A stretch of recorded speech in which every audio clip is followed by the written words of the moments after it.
자, 7월 3일이네요. 지난주에 냈었던 연습 문제 풀이를 시작하도록 할게요.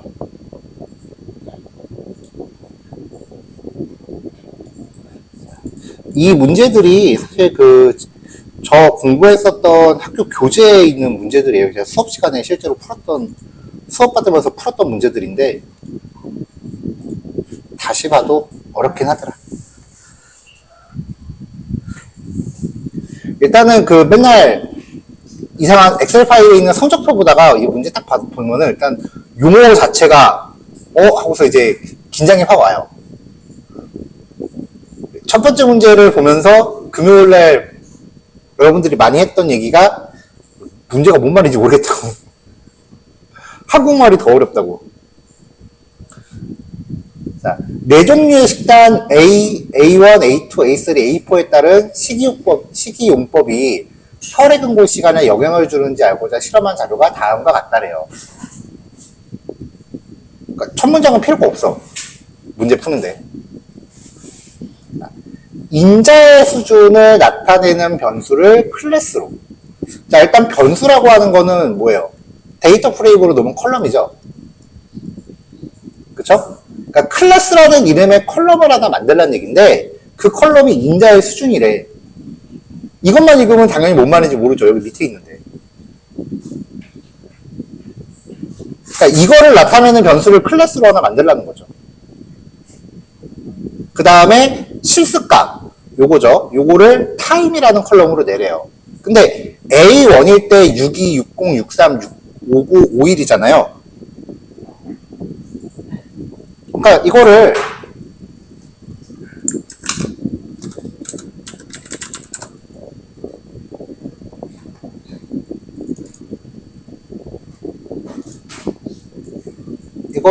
풀어보면은 A1일 때 62, A1일 때 60, 그 다음에 63, 59, 61.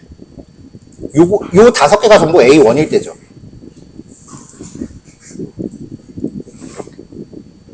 그리고 A2일 때 요거. A2일 때 62, A2에 67, A2에 71. 그런 얘기예요.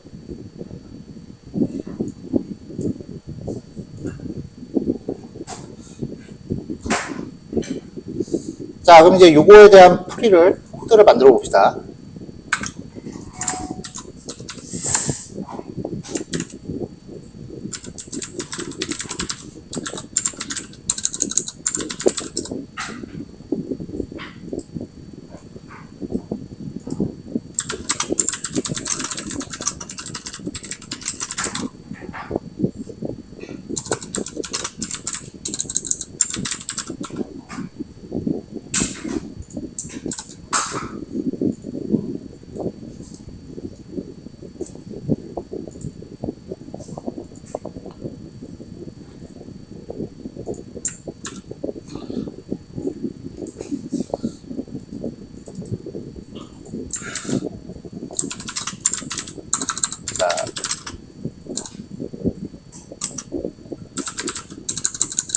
자, 문제 1. 일단은 데이터 프레임을 만들려고 한 거니까 from 판다스 안에서 import 데이터 프레임이 필요하겠죠.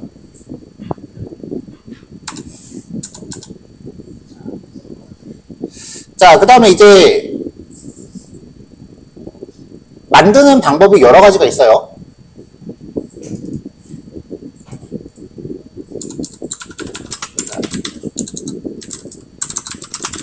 일단 패키지 참조를 먼저 하나 했고요.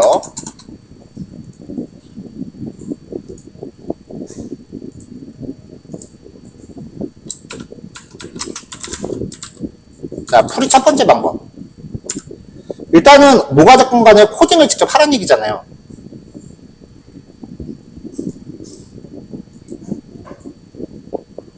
자, 코딩을 직접 하라는 건데, 우리가 코딩을 직접 해서 데이터 프레임을 만드는 방법이요. 리스트를 원소로 갖는 딕셔너리를 활용하는 방법이 있고, 그 다음에 두 번째는 딕셔너리를 원소로 갖는 리스트를 활용하는 방법이 있고요. 풀이가 두 가지로 나와요. 직접 코딩할 때는. 자, 그래서 데이터는 일단은 최종적으로 딕셔너리죠. 그러니까 딕셔너리를 하나 만드는 건데, 딕셔너리의 키는, 딕셔너리를 만들 때는 딕셔너리의 키가 컬럼 이름이 됩니다. 딕셔너리의 키가 컬럼 이름이 되는 거죠. 그러니까 여기서는 클래스하고 타임을 만들려고 했으니까 클래스, 이건 리스트, 그 다음에 키, 타임, 리스트. 자, 이렇게 들어가는 건데, 일단 A1이 4개였어요. 하나, 둘, 셋, 넷. 각각 A1에, 5개구나. 5개. 그리고 각각 실험값이 62, 60, 63, 59, 61.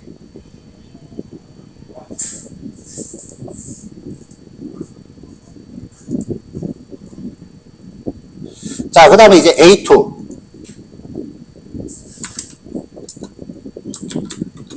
A2가 6개. 하나, 둘, 셋, 넷, 5, 6. 그럼 A2에 해당하는 값이 또 62, 67, 71, 64, 65, 66. 자, 그 다음 이제 A3. 하나, 둘, 셋, 넷, 5, 6, 7개네.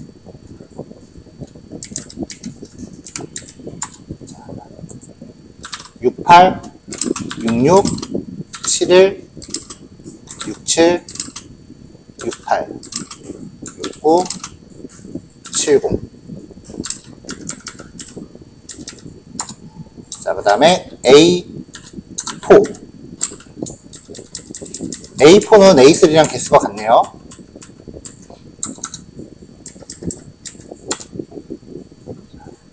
(58) (62) (60) (59) (61) (63)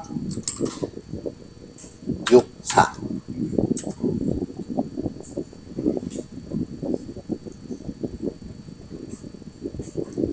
자, 이렇게 만든 다음에 이제 DF는 데이터 프레임 하면서 데이터를 만들면 되죠. 출력해야지. 이렇게 만들란 얘기예요.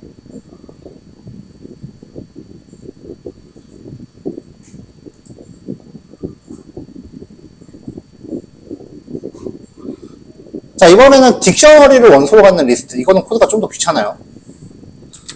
데이터는 일단은 마지막에 리스트죠. 리스트인데 리스트의 원소가 딕셔너리야. 자, 클래스가 A1일 때 타임은 60이다. 이런 식으로 해서 쌍을 쭈르륵 만들면 돼요. 자, A1이 하나, 둘, 셋, 넷, 5, 62, 60, 63, 59, 61. 자, 그 다음에 A2일 때 6개, 둘, 셋, 넷, 5, 6, 62, 7, 71, 64, 65, 66. 그 다음에 A3가 7개. 하나, 둘, 셋, 넷, 5, 6, 7.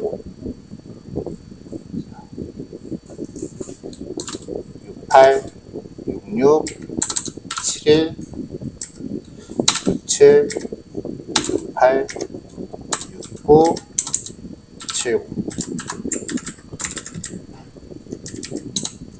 A4일 때 58 62 60 55 61 63 64 8 62 0 55 61 3 64. 자, 이렇게 만들어 놓고 얘를 데이터 프레임으로 만들어야죠. df는 데이터 프레임 데이터 이렇게 만들란 얘기예요.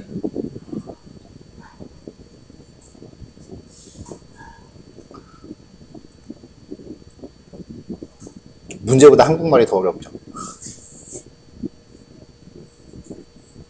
근데 그런 부분에 대해서는 뭐 제가 딱히 도와드릴 부분은 아니에요. 여러분들이 하셔야지. 특히 데이터 다루시는 분들은 문서를 봐야 될 일이 되게 많아요. 왜냐면은 데이터가 가장 활발하게 노출되는 문서가요, 논문이에요, 여러분. 뭐 박사학위 논문은 뭐 300페이지, 500페이지 되는 건데 그 정도까지는 아니라고 해도 보통 그 학술지 논문 같은 경우는 10페이지 미만인 경우가 많거든요. 그 10페이지 미만의 내용이 전부 서론 제시하고 그 다음에 분석 과정 제시하고 분석 결과 제시한 거예요.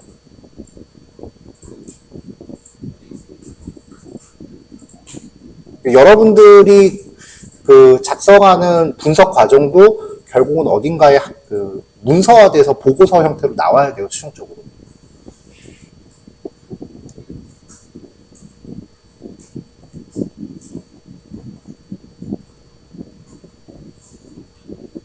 그래서 이런 거 문장에 대해서는 여러분들이 좀 별도로 연습을 좀 하셔야 될 필요가 분명히 있습니다. 많은 회사들이 요구사항이 그거예요. 제발 업무 지시서 좀 이해할 수 있는 사람 보내달라고. 자, 요게 이제 첫 번째 문제였고요.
자, 플러스 알파를 좀 해볼까요, 여기서? 데이터 타입에 대해서 생성된 데이터 프레임 똑같으니까 데이터 프레임에 대해서 dtypes라는 값을 확인하면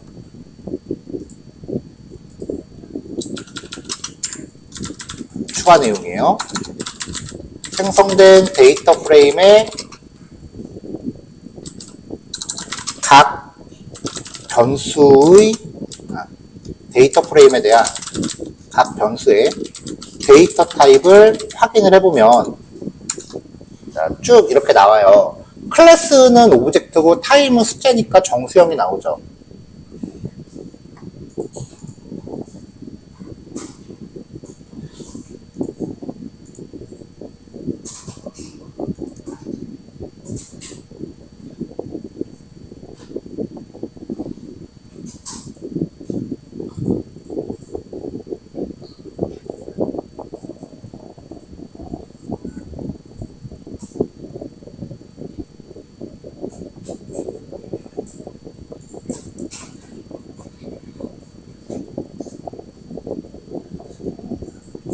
자, 지금 여기서 그 시간 같은 경우는 지금 변수의 종류는 서열척도예요.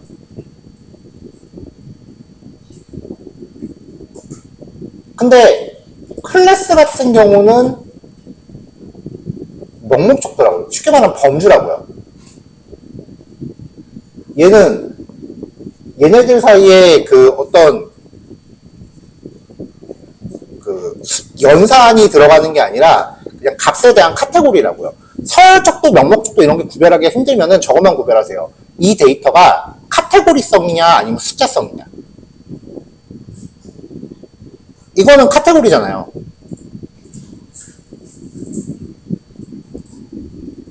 자, 그래서 데이터 프레임에 우리가 그 데이터 타입 바꾸는 거에 대해서 얘기를 했었어요. 이 코드 보면은 as 타입이라고 해서 이렇게 그 데이터 타입 바꾸는 거 했었잖아요. 데이터 프레임 점 as 타입 한 다음에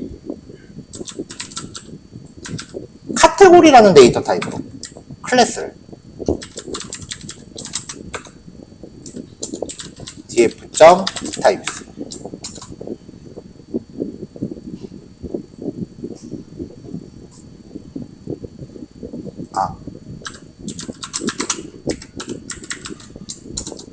이렇게 하면은 클래스가 카테고리로 바뀌죠. 데이터 타입. 이게 범주형 변수를 바꾸는 방법이에요.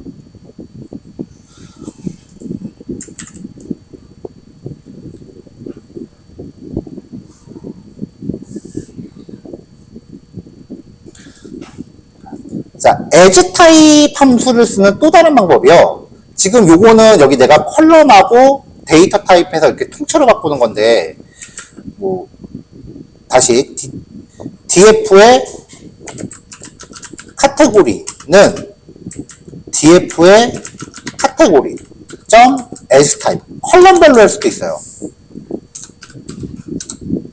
방법이 되게 여러 가지예요. 똑같은 결과를 만드는 방법이. 그러니까 위에 거는 데이터 프레임을 통째로 처리하면서 클래스라는 컬럼을 카테고리로 바꾸라는 거고, 얘는 마찬가지로 카테고리라는 컬럼에 대해서 여기다가 카테고리 타입 이렇게 해서 다시 원본에다가 넣어버리라는 얘기예요.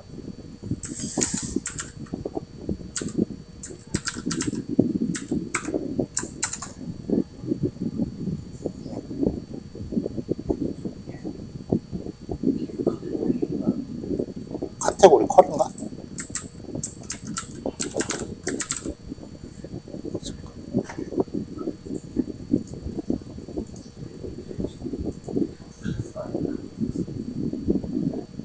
아, 그러네.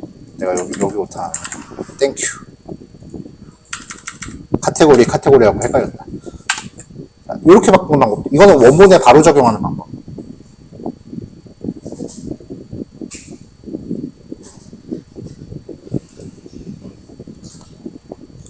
자, 그래서 얘는 데이터 프레임의 여러 컬럼을 일괄 변경하여 새로운 데이터 프레임으로 생성하는 방법이고요. 밑에 거는 특정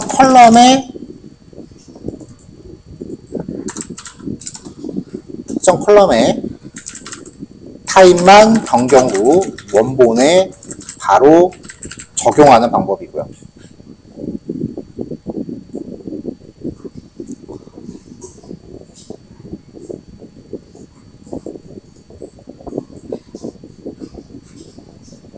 자, 근데 지금 이렇게 하면은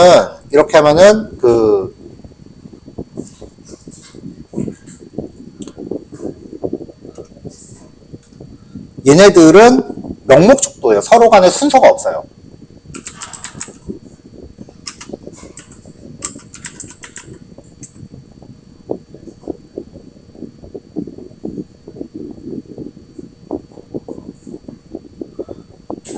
자, 만약에 얘네가 순서가 있는 형태로 바뀌어야 된다라고 하면 서열 척도로 바꿔야 된다는 소리죠.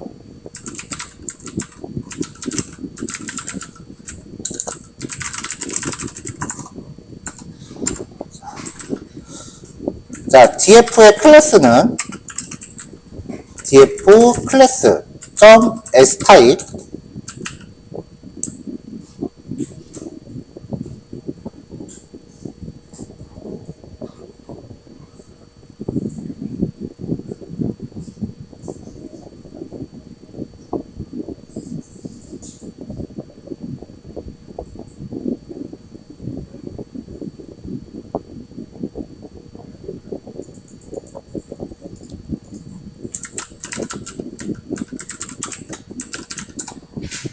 파라미터 한번 확인해 봐야 됩니다.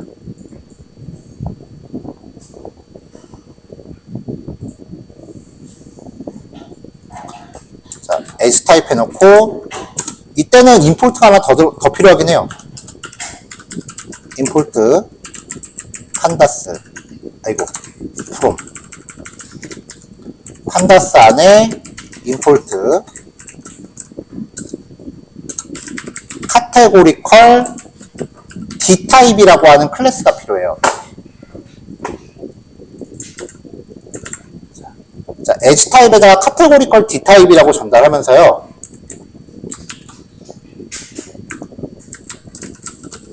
카테고리스에다가 A1, A2, A3, A4라고 주고 그 다음에 ordered true 라고 지정을 해요.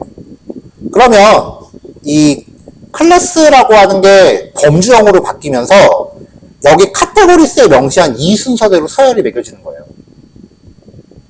만약에 A4, A3, A2, A1이라고 하면 A4가 가장 작은 값이 되는 거예요.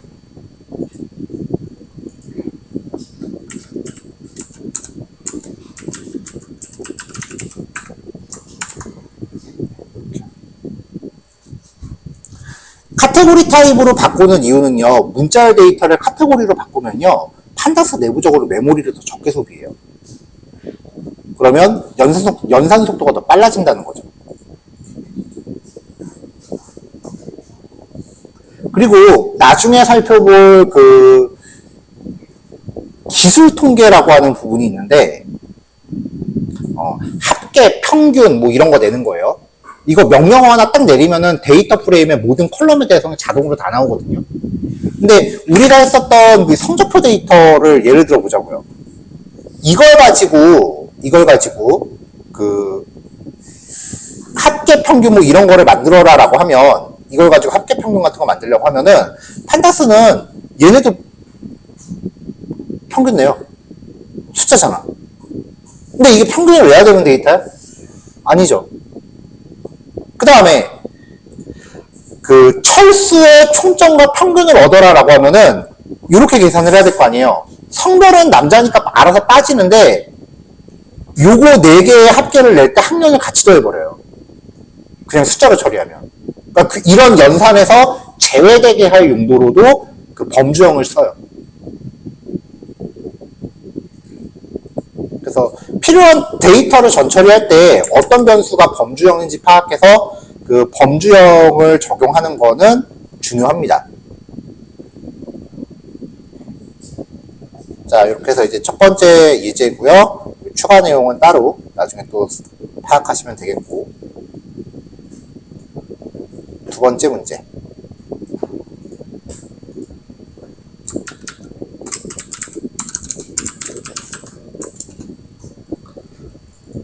자, 이렇게 생긴 두 개의 데이터를 하나로 합쳐서 엑셀 파일로 만들고자 한대요. 자, 여기까지는 노가다가 좀 심한 문제죠. 자, df1은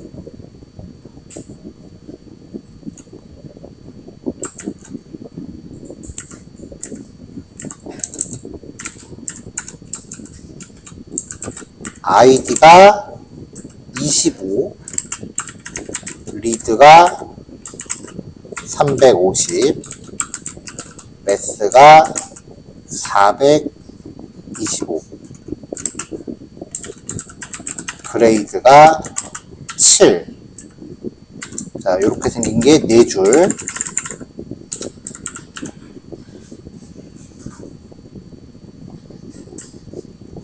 (25) 27 30 35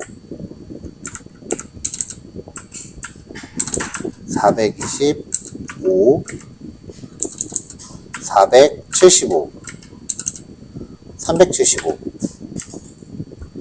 매스도 375 485 400 그레이드는 7 8 8 9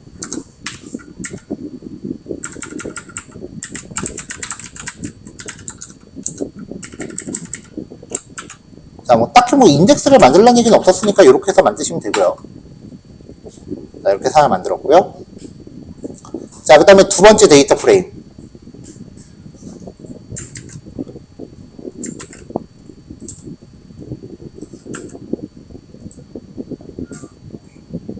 자, 얘는 세 줄밖에 없으니까 마지막 줄 하나 빼고 20 33 37 250 325 300 300 225 375 7 9 9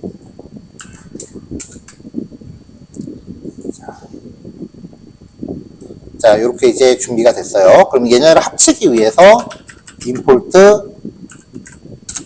from pandas에서 import concat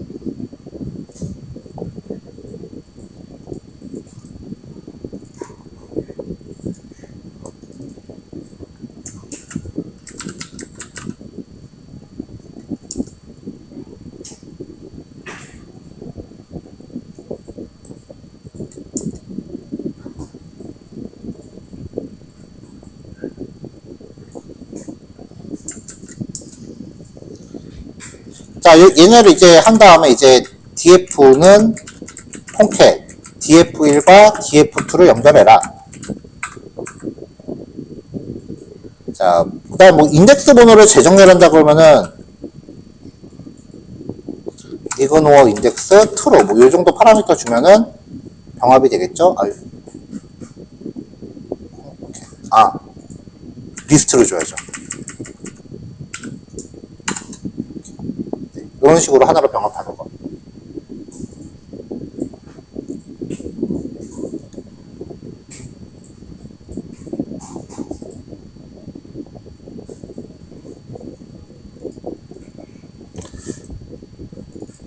자, 1, 2번까지는 뭐 크게 그 문제대 어렵다기보다는 좀 노가다성 문제였고요.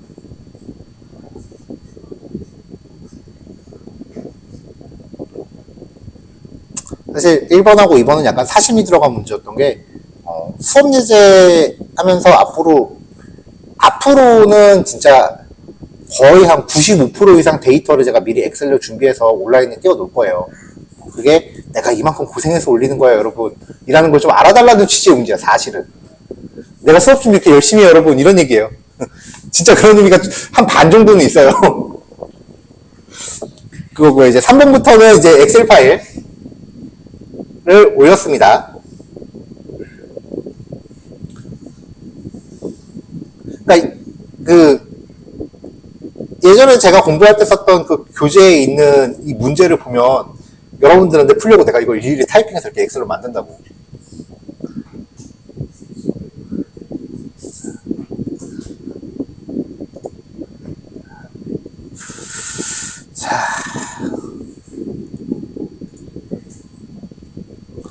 자, 이제 문제 3입니다.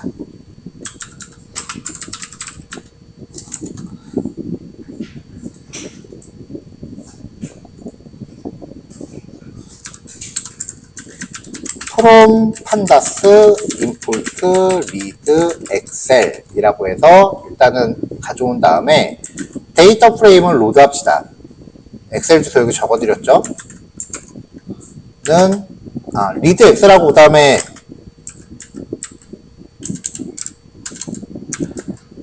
피벗 테이블도 같이 가져와야죠. 자, 리드 엑셀 하고서 주소 지정하시면 되고요. 그래서 df. 자, 이렇게 쭉 나왔어요.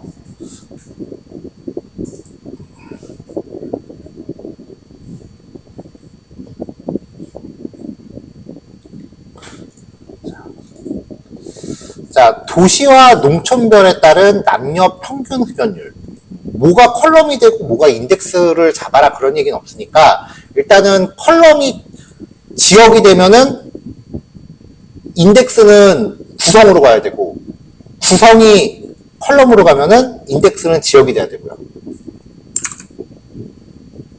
거기에 따라서 값을 흡연율로 놔야 되는데 만약에 겹치는 거는 평균 흡연율이라고 했으니까 평균을 써야겠죠.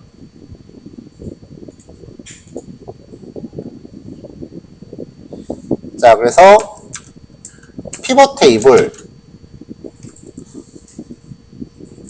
자, df를 갖고 만들 거고, 그 다음에 인덱스는 지역이고, 컬럼스는 구성이라면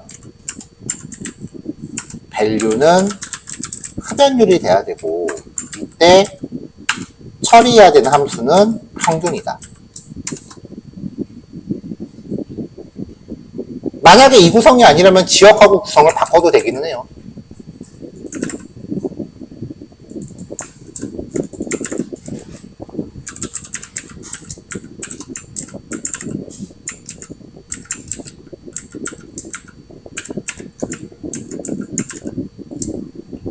이렇게 해서 이렇게 표시, 이거는 뭐 여러분들 하고 싶은 대로 하면 되는 거죠.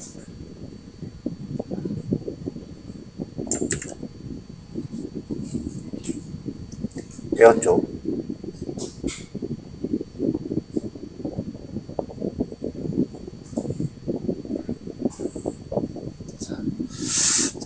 자, 요거 문제도 제가 그냥 그대로 타이핑했는데, 지금 엑셀 파일 드렸잖아요. 문제 봐봐요. 무시무시한 내용이, 무시무시한 문장이 있어. 원래 문제는 이걸, 진짜 내가 과제로 받았을 때 교수님한테 치고 싶었다니까.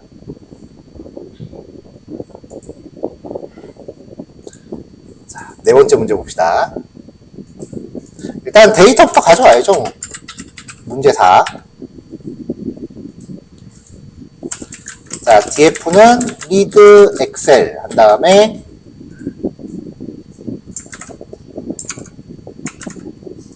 데이터를 가져왔어요. 자, 이렇게 들어왔어요. 자, 남녀별 메모의 종류별로 비율을 확인할 수 있는 데이터를 구성하여라. 그러니까 이것도 결국은 그 남자하고 메모의 종류,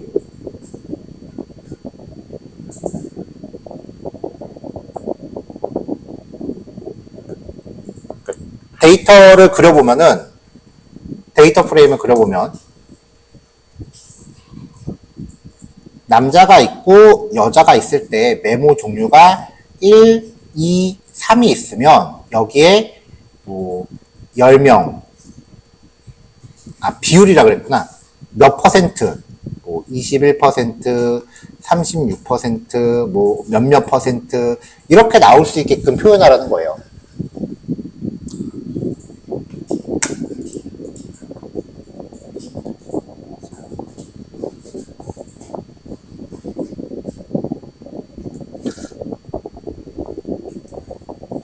자, 그럼 이것도 피벗 테이블 얘기거든요. 근데 우리 피벗 테이블 얘기할 때 맨 마지막에 봤던 부분을 보면은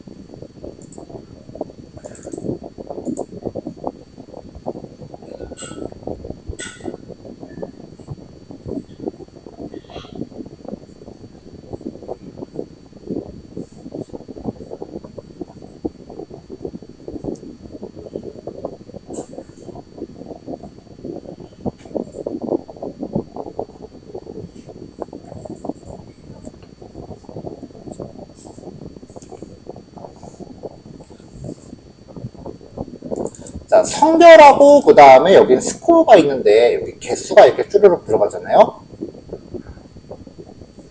이때 노멀라이즈 트루를 주면은 비율로 나올 수 있다라는 얘기가 있거든요. 그러니까 지금 여기서는 이제 교차표를 물어보는 거죠.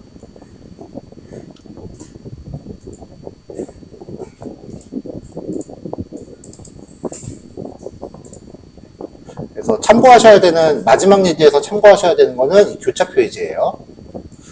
자, 그럼 이제 코드 들어가 볼게요. 임포트도 해야 되는구나. from 판다스에서 임포트 크로스탭.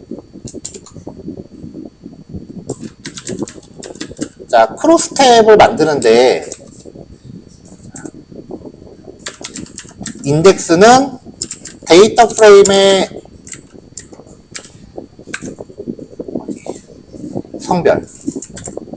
성별로 가고, 그 다음에 컬럼스는 데이터 프레임의 메모 종류로 갑시다. 컬럼비를 메모 종류 맞죠? 오케이.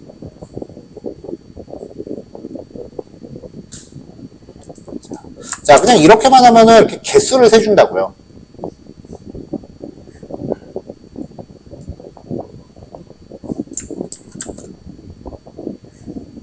여기에 노멀라이즈 트루라고 하면은 비율이 나와요. 그 다음에 여기에 이제 마진스 트루라고 하면은 이게 집계 결과가 같이 나온다 그랬잖아요.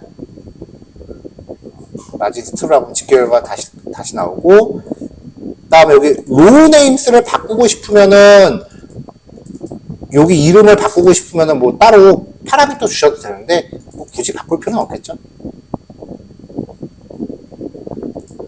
자, 여기까지가 이제 연습 문제 풀이 전체 코드입니다.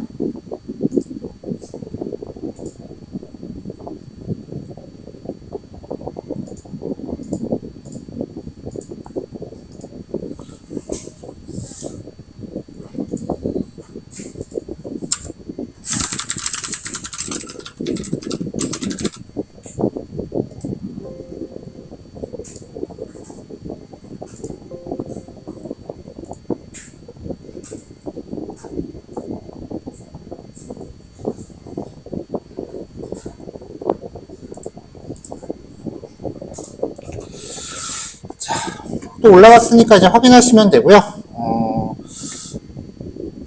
그 주말 동안 이제 틈틈이 또 수업 내용 계속 준비를 하다가 여기 C단원에 있었던 부분을 또 옮겼어요. 여기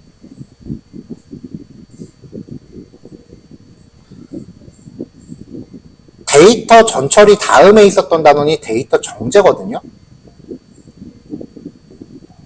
데이터 정제라는 게 뭐냐면은 쉽게 얘기하면은 우리 그동안 데이터 보다가 중간중간에 빈값들이 있었죠. 그 빈값이 있으면 평균이나 합계 이런 게 잘 안 나오기 때문에 걔네들을 다른 값으로 바꿔줘야 돼요. 예를 들면 성적표인데 빈값이 있어. 그럼 그거를 0으로 찾아서 바꿔준다거나 아니면은 시험을 안 봤어. 그러면 최소한 기본 점수 몇 점을 준다거나 아니면 성별을 조사했는데 100명, 500명의 성별을 조사했는데 한 명이 성별값이 없어. 그러면 근데 전체적으로 봤더니 80%가 남자고 20%가 여자야. 그러면 빈값 하나는 남자일 가능성이 클까요? 여자일 가능성이 더 클까요? 대충 그렇게 비율적으로 봤을 때 가장 많이 등장하는 값으로 빈값을 떼어준다든지 이런 처리를 하는 게 데이터 정제예요. 그래서 그걸 이제 결측치랑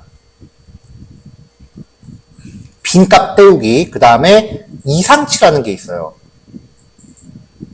예를 들어서 초등학생의 몸무게를 조사했는데 뭐 35kg, 42kg, 56kg, 33kg 이렇게 쭉 가다 갑자기 한 명이 257kg 이렇게 나왔어. 그럼 그러지 말란 법은 없지만 앞만 봐도 이상하잖아. 조사 대상이 초등학생인데. 그러면 그 값을 내가 버릴 건지 아니면 다른 값으로 바꿀 건지 그렇게 이상한 값을 처리하는 거를 이상치 처리라고 해요. 이 두 가지를 합쳐서 데이터 정제라고 하는데 결측치만 놓고 보면 사실 데이터 전처리에서 얘기해도 되긴 하는데 이상치를 처리할 때 4분의 수라는 값이 필요해요. 이상치 구하는 공식이 있거든요. 근데 이 4분의 수는 기술 통계에서 다뤄요. 그러니까 얘네가 순서가 약간 이렇게 좀 맞물려 있어서 앞만 봐도 데이터 정제가 저는 여기서 하는 게 마음에 들긴 하는데 여기서 얘기하려고 그러면은 나중에 배울 지식을 좀 끌어와야 되는 상황이 생기기 때문에 순서를 뒤로 좀 밀었어요. 그리고 이제 기술 통계에 대해서 이야기를 하다 보면 뭐 합계, 평균 뭐 이런 거 얘기하잖아요. 그러면 기술 통계부터는 자연스럽게 결론을 그래프로 내요. 그러다 보니까 일단은 그래프 그리는 걸 먼저 해야겠더라고요. 그래서 오늘, 내일의 주요 주제는 그래프입니다. 눈에 확확 보이는 결과가 있을 거기 때문에 재밌을 거예요. 자, 그래서 C 단원은 이걸로 끝났고요. 그 다음에 D 단원의 폴더를 이렇게 다시 한번 정리해 주시면 되겠습니다. 자, 폴더 좀 키울게요. 폴더 그 글자 크기 좀 키울게요.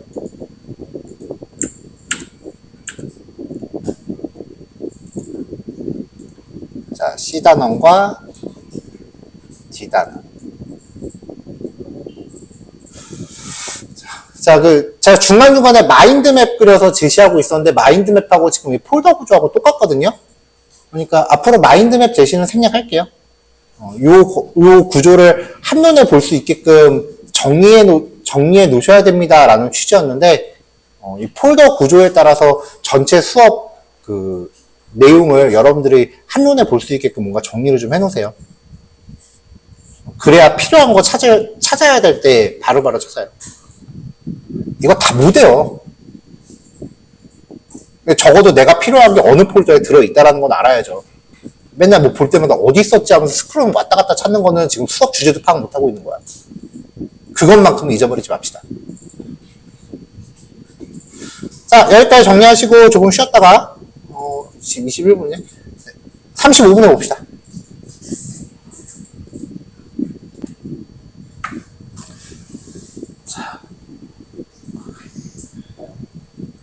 자, 일단 데이터 시각화라고 하는 주제를 이야기할 건데요.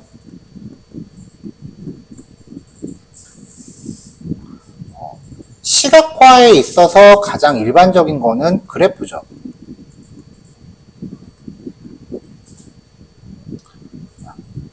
자, 우리가 일반적으로 많이 접하는 그래프는 막대 그래프, 선 그래프, 선이 먼저예요. 제일 쉬워. 선 그래프, 막대 그래프. 세 번째가 원 그래프가 있죠. 그 다음에 여러분들이 앞으로 제일 많이 보게 될 그래프는 사실 산점도 그래프라고 하는 애예요. 스캐터 차트라고 부르는데, 선 그래프는 한 가지 변수, 한 개의 변수를 놓고요, 시간의 흐름에 따라 보여주는 거예요.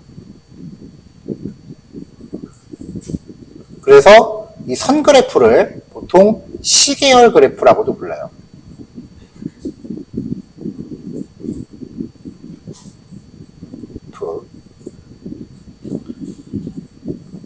막대 그래프는 집단별, 집계 결과예요. 이 집계 결과라고 하는 거는, 이 중에 집계는 합계, 평균, 빈도, 이런 게 있죠. 그래서 평균 막대 그래프, 빈도 막대 그래프 이렇게 부르기도 하고요. 원 같은 경우는 집단별로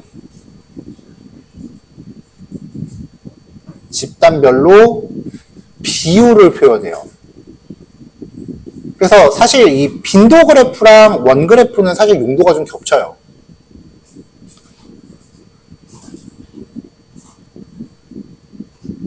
산점도 그래프 같은 경우는 X축에 따른 Y축 값의 위치예요.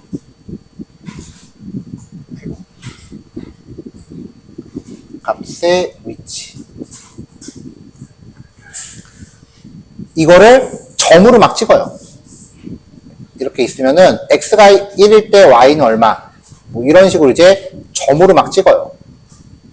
그래서 이 점들의 분포를 보고 데이터의 경향을 파악하는 거고요.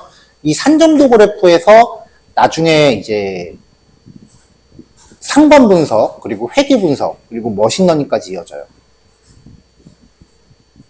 나중에 머신러닝에서 분류 분석, 군집 분석, 이런 것들도 다 이 산점도 그래프로 시각화를 해요. 그래서 제일 많이 보시게 될 그래프가 사실 앞으로는 산점도예요.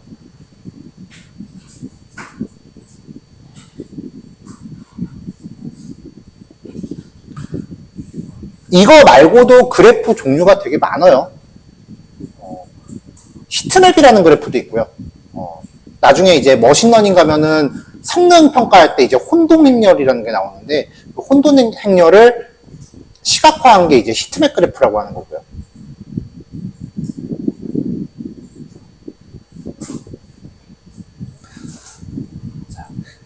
데이터를 시각화할 때 그래프에 대해서 이야기하는 게 아마 거의 70% 이상일 겁니다.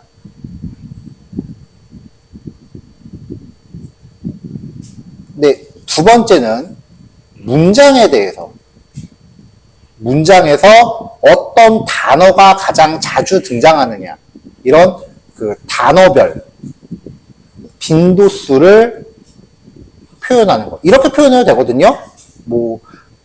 국민이라는 단어가 이만큼 나왔고, 그 다음에 도시라는 단어가 이만큼 나왔고, 서울이라는 단어가 이만큼 나왔다. 이렇게 표현해도 되긴 하는데, 이걸 좀 더 있어 보이게 표현하는 걸 이제 워드 클라우드라고 하죠.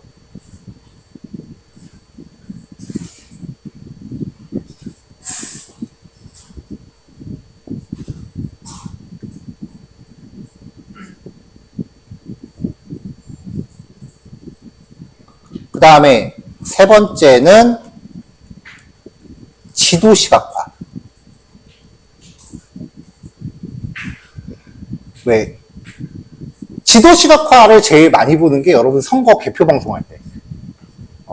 우리나라 지도를 약간 좀 도형 가칙을 좀 단순하게 한 다음에 지역별로 개표율 몇 %에서 색깔로 이렇게 표현하는 거 있잖아요. 그게 가장 일반적인데, 이 지도 시각화 같은 경우는 사실 일반 통계보다는 지금 이 데이터 시각화 단원에서 가장 기본적인 방법을 이야기하겠지만 지도 시각화 같은 경우는 일반 통계보다 난이도가 훨씬 높아요. 지역과 관련된 통계를 내는 게 일반 통계학보다 난이도가 훨씬 높아요. 의학 같은 데서 쓰는 것보다 난이도가 더 높아요. 사실 의학에서 쓰는 통계는 일반 통계랑 맥락이 같아서 생각보다 그렇게 어렵진 않아요. 그래서 이쪽 분야를 특별히 GIS라고 부르는데요.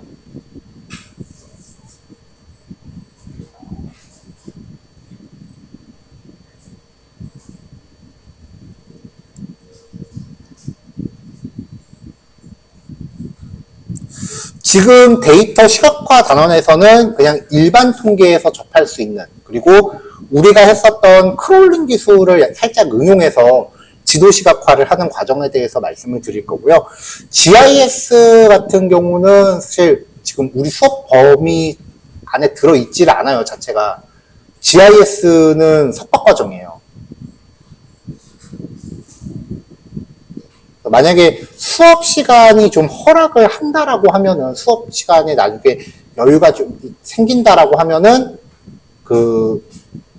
우리가 다뤄야 되는 정규 진도를 다 다루고 나서 뒷부분으로 소개할 기회가 있을지는 그때 가서 좀 볼게요.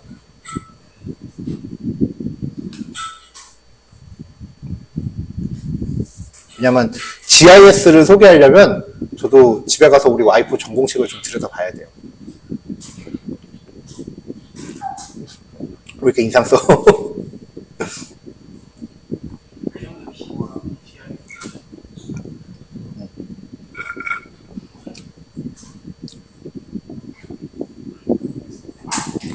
이게 지리, 지역, 뭐 이런 거를 다뤄서 이제 통계를 내는 거를 이제 도시공학이라고 하거든요. 우리나라의 도시공학과가 그렇게 많진 않아요. 뭐 서울시립대, 뭐 연대 몇 군데 그렇게 손에 꼽힐 정도예요. 근데 얘네들 같은 경우는 통계를 낼 때 변수가 되게 복잡해요. 일반 통계에서도 그 회계 분석이라고 하는 게 가장 일반적으로 많이 쓰이는데, 얘네는 공간 회계 분석이라 그래서 난이도가 좀 더 높아요. 설명 좀 듣다가 버렸어, 나도. 그게 나중에라도 여러분 알아두세요. 데이터 분석 수업하면서 프로젝트 시키면은 꽤 많은 분들이 관심 있어 하는 게 2대 주제가 있어. 3대 주제가 있어. 첫 번째 코인, 두 번째 주식, 세 번째 집값. 이 주제는 빠지질 않아. 근데 저는 이거 못하게 해요. 아파트 집값에 가장 많이 영향을 주는 게 요인이 뭘 것 같아요? 인프라? 사람 심리예요. 사람 심리가 가장 영향이 커요. 그걸 어떻게 수치화해서 통계 낼 건데. 그래서 아파트 집값은 정확하게 예측하는 모델이 현존하지 않습니다. 제가 배웠던 교수님, 제가 배웠던, 정확하게는 저희 와이프 담당 교수님, 연세대학교의 김갑선 교수님이라고 계신데, 그분 자체도 그래서 아파트 집값은 못 낸다고. 왜냐면 기사 한 방 빵 터지면 다음날 바로 통계치가 바뀌어요.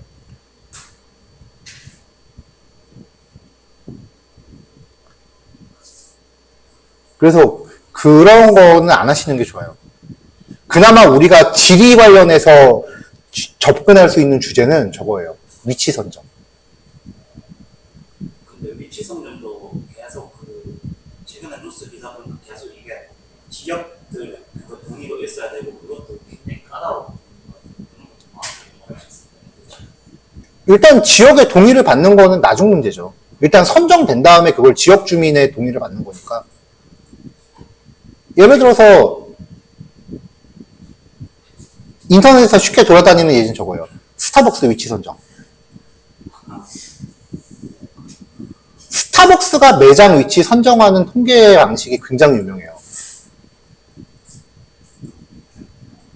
뭐 그 지역 뭐 유동 인구수 뭐 이런 것들 다 해서 하고 주변 매장 개수 뭐 이런 것들도 다 하고, 그 다음에 우리나라에서 스타벅스 매장 위치 선정할 때 다른 나라에는 안 들어가는 지표가 하나 또 있어요. 우리나라만. 사이레노도 활용 지수. 모바일 주문. 저도 스타벅스 간다 그러면은 가서 주문 잘 안 하거든요. 가는 길에 앱으로 주문하고 가서 찾아오지. 그게 우리나라가 이용률이 압도적으로 높아요. 그래서 그 이용 빈도가 매장 위치 선정에 또 중요한 역할을 한다 그러고. 뭐 그런 것들도 있고요. 그 이데어 커피 매장 위치 선정 기준은 아시죠? 무조건 스타벅스 옆에. 걔네 전략이 그거예요. 그런 거 있고. 그 다음에 전에 보여드렸던 학생 프로젝트. 제주도 낙후 지역 선정하는 거. 그러니까 제주도의 그 지역을 개발하고자 할 때 어느 지역을 우선적으로 개발해야 되는가. 뭐 그런 거 할 때 이제 유동인구 수, 근처 식당 수, 뭐 각종 유흥시설 수, 그 다음에 공공 와이파이 수, 뭐 이런 것들 다 내갖고 점수가 가장 낮은 데를 잡는 거죠. 그런 거는 괜찮은데, 만약에 진짜로 제주도 낙후 지역 선정을 그렇게 해서 그 제주시에서 거기에 투자를 해서 뭔가 그 관광 상품을 개발하기로 했다라고 딱 발표를 해봐. 그 다음날 주변 땅값부터 집값부터 오를걸요. 그래서 집값 같은 경우는 우리가 함부로 다룰 주제는 아니에요. 자, 어쨌건 그래프들이 이런 것들이 있습니다.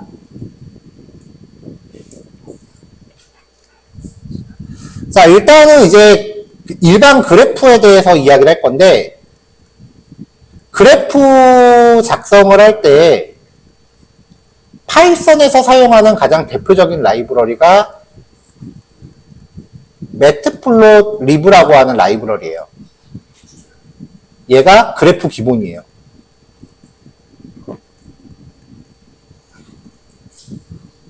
그래서 얘를 이제 첫 번째 주제로 볼 거고요. 그 다음에 매트플롯LIV를 할 때 일단은 기본 데이터를 가지고만 할 거니까 샘플 데이터는 뭐 리스트, 딕셔너리 뭐 이런 거 갖고 써요. 그냥 우리 코딩할 때 값, 숫자 값 조금 깨작깨작 있는 것들. 근데 이제 우리가 주로 다루는 건 이제 데이터 프레임 기반이니까 일단 이 라이브러리의 사용법을 익힌 다음에 데이터 프레임과 그 다음에 매트플롯 라이브러리를 병합하는 거에 대해서 볼 거고요. 그 다음에 이제 매트플롯 LIV 같은 경우는 그냥 딱 기본 그래프만 지원을 해요. 색깔도 그렇게 많이 그렇게 이쁘지도 않고. 그게 이 라이브러리를 만든 사람이 좀 각종 그 변종 그래프들을 싫어한대. 그래서 안 만들었대. 그래서 누군가가 이 매트플롯 LIV를 확장을 해갖고 얘랑 같이 쓸 수 있는, 그러니까 독립적으로 쓰는 거면은 딱 그거 하나만 공부하면 되겠는데 얘랑 같이 써야 돼. 네, 같이 쓰는 시본이라고 하는 라이브러리도 있어요. 얘를 쓰면은 그릴 수 있는 그래프의 종류가 확 늘어나고요.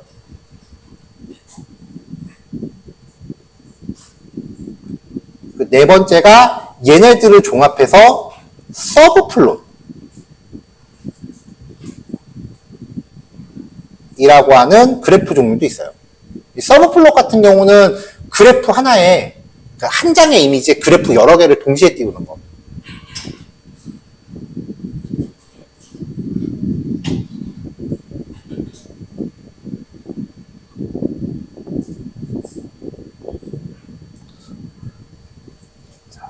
자, 일단은 이렇게 크게 4가지 주제로 준비가 될 겁니다.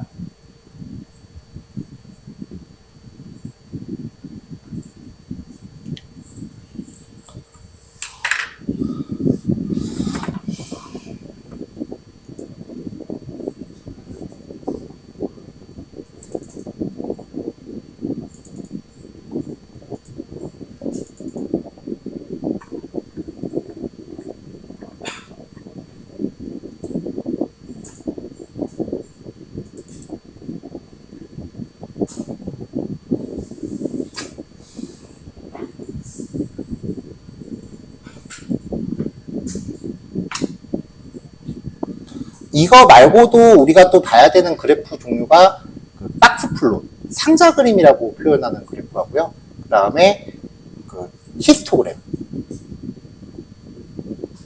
그런 것들에 대해서도 살펴봐야 돼요.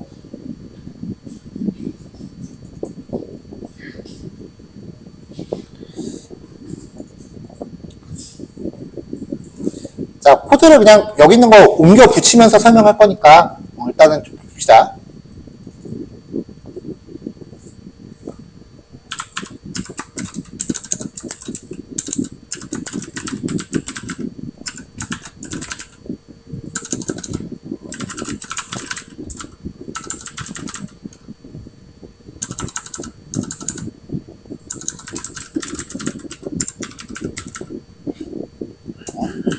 파일 이렇게 만들면 안 되잖아. 자, 다시.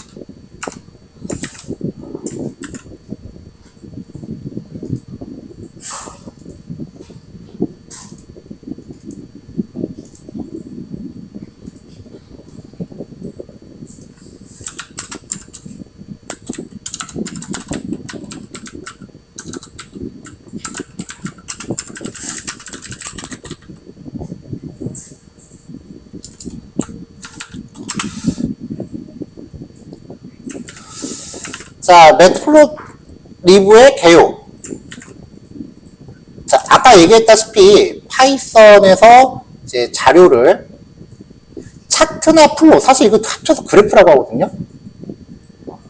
그래서 그래프로 시각화하는 패키지다. 이 안에 파일 플롯이라고 하는 객체가 있는데 그 객체를 통해 다양한 시각화 기능을 제공을 해요. 자, 사용을 위해서는 저는 매트플롯 lib가 사전에 설치되어 있어야 합니다. 당연한 얘기죠? 자, 그래서 pip install upgrade 매트플롯 lib. 저는 이미 다 깔려 있네요.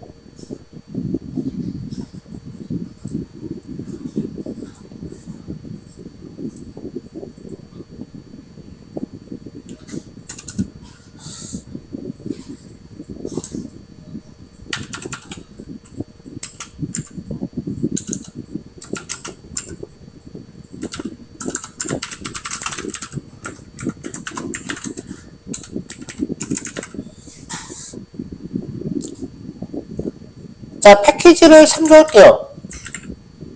from 매트플롯 lib import 파이플롯 as plt라고 별칭을 주겠습니다. 사람마다 별칭 주는 사람도 있고 안 주는 사람도 있어요. 뭐 그건 자기 맘이야.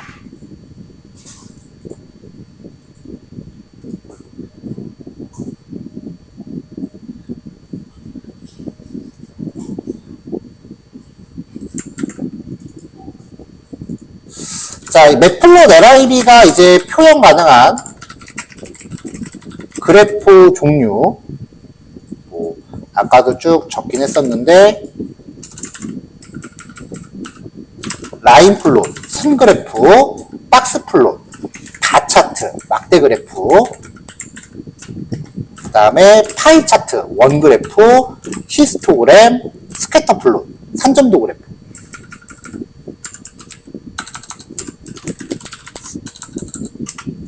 선으로 되어 있는 거 막대, 박스 플롯은 상자 그림이라고 부르고요. 파이 차트는 원 그래프, 히스토그램은 그대로 히스토그램이고요. 스캐터 플롯은 산점도라고 불러요.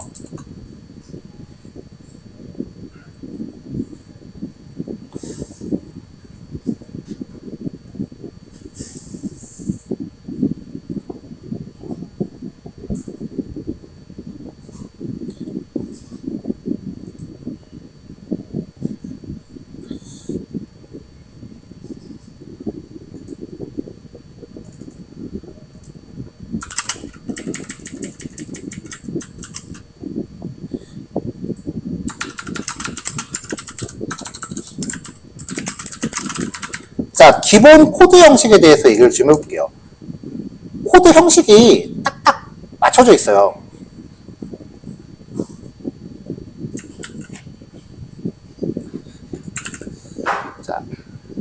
파이플로 객체점 피규어라고 하는 함수를 호출합니다. 이렇게 하면은 그래프 시작, 나 지금부터 그래프 그릴 거야 라고 그래프 시작을 선언하는 건데, 사실 이거 선언 안 해도 그래프 그리는데 문제가 없긴 해요. 근데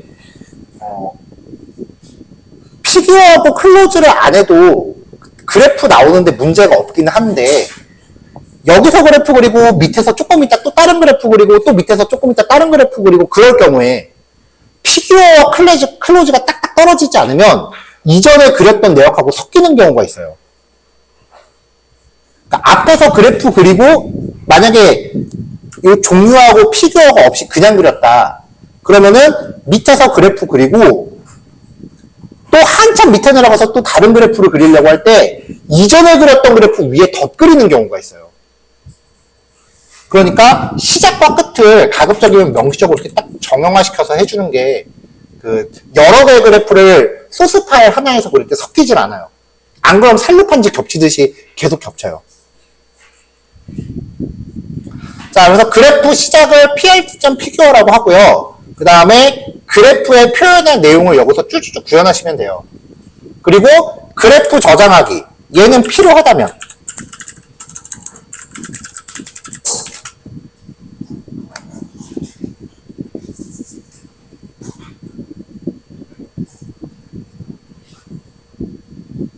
그 다음에 그래프 화면 표시하고 그래프 종료합니다.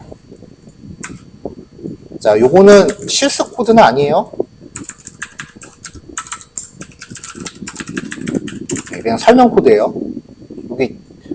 요거는 요거 때문에 지금 이거 실습하시면 에러나요? 프로그램 코드 설명할 때, 특히 파라미터 설명할 때요. 파라미터 설명할 때 대괄호가 표기되는 경우가 있는데, 이 대괄호가 표기되는 거는 생략해도 된다는 뜻이에요. 이거는 모든 프로그래밍 언어의 공통 표기법이에요.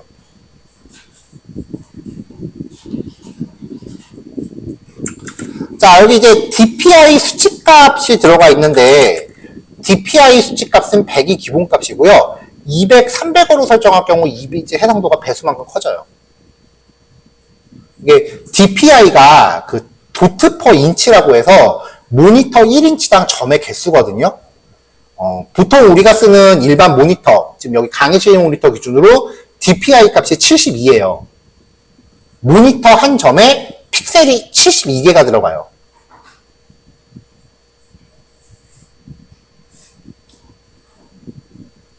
그리고 우리가 레티나라고 부르는 해상도들, 보통 이제 레티나 해상도가 이제 DPI 값이 200, 300 정도 돼요. 이 관계가 뭐냐면은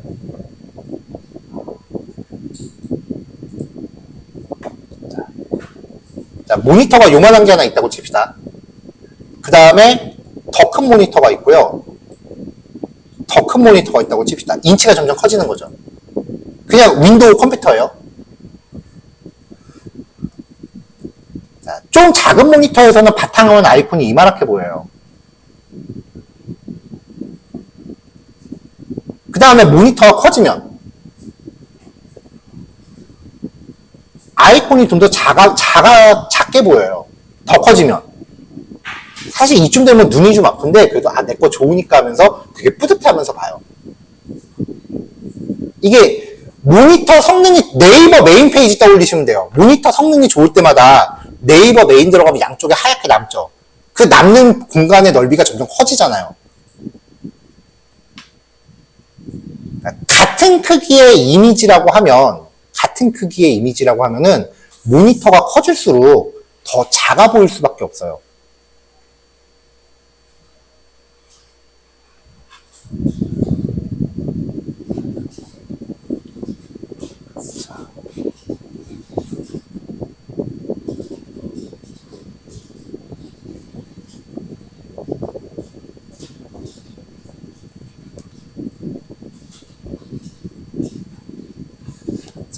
컴퓨터 모니터 같은 경우는 이제 그렇게 표현이 되는데, 이번엔 스마트폰으로 봅시다. 좀 옛날 폰부터 볼까요? 아이폰, 갤럭시만 갑시다. 갤럭시 S2, S3, S5 정도? 갤럭시 S2의 모니터 해상도는요, 가로가 480이었어요. S3는 640이었고요. S5부터가 아마 1280이 그랬을 거예요. 그러니까 여러분들 쓰는 스마트폰의 이 짧은 면이요, 지금 우리 강의실 노트북 가로 해상도보다 커요.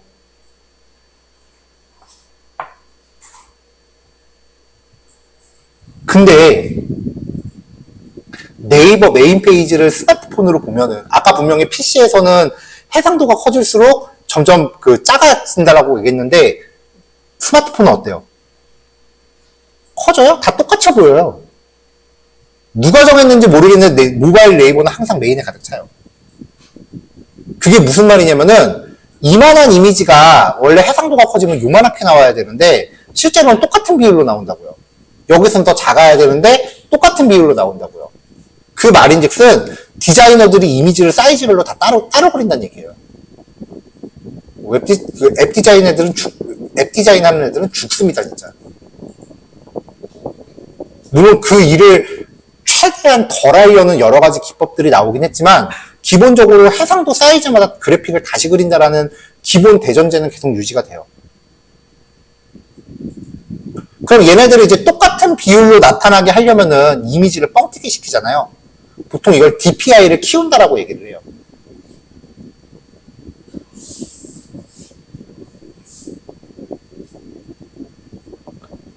해상도가 점점 커지는데 모니터 사이즈는 실제로 똑같거든요.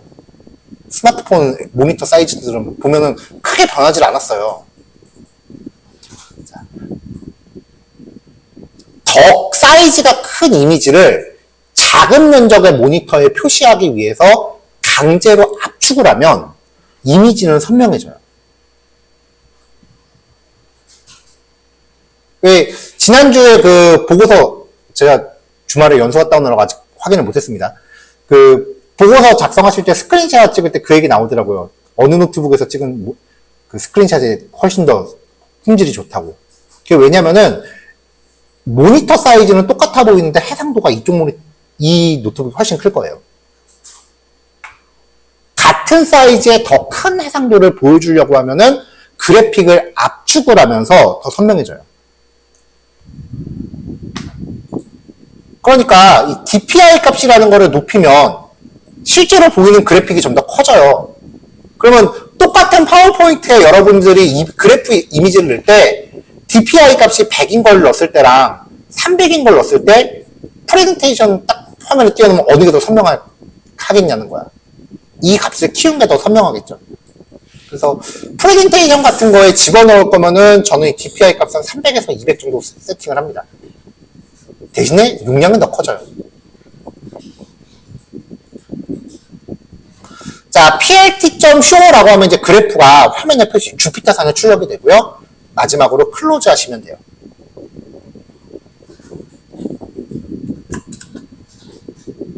자, 기본 코드 형식, 여기 이거는 실습하시는 거 아니에요. 그냥 설명이에요.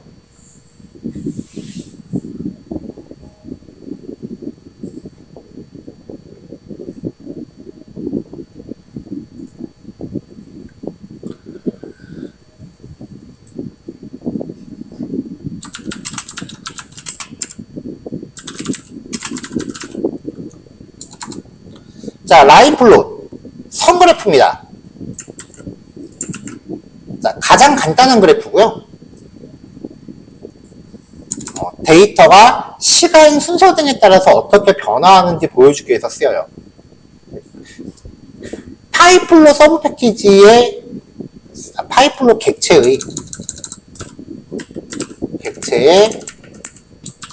플롯 메서드를 사용합니다.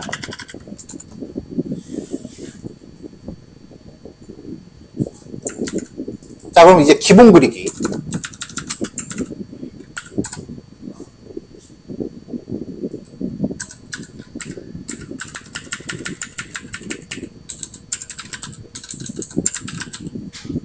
플롯 메서드에 전달되는 리스트나 넘파이 배열이 필요해요. 그 배열에서 인덱스가 X축이 되고 값이 Y축이 됩니다.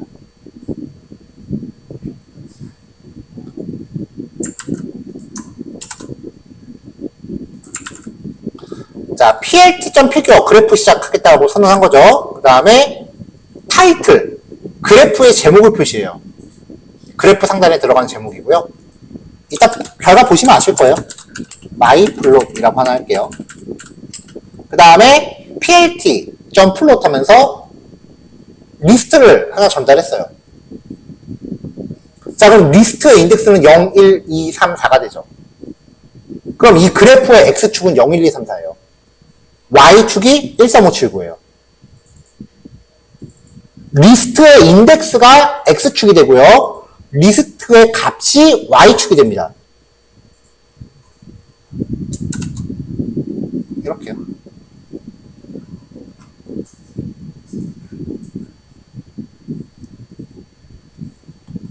자, 0일 때 1, 1일 때 3, 2일 때 5, 3일 때 7, 4일 때 9죠. 그럼 0일 때 1, 1일 때 3, 1일 때 3, 2일 때 5, 3일 때 7, 4일 때 9. 이걸 긋는 거예요.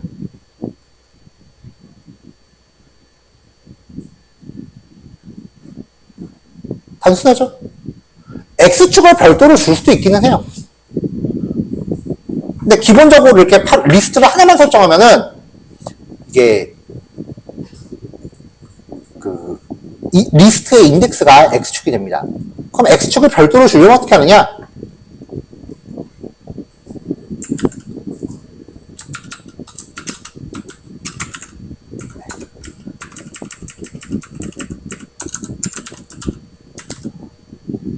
플롯 메서드 리스트를 두 개를 줘요. 그러면은 첫 번째 리스트가 X축, 두 번째 리스트가 Y축이 돼요. 얘가 X축이고 얘가 Y축이 되는 거예요. 그러면 X가 10일 때 Y는 1, X가 20일 때 Y는 2, X가 30일 때 Y는 3, X가 40일 때 Y는 4.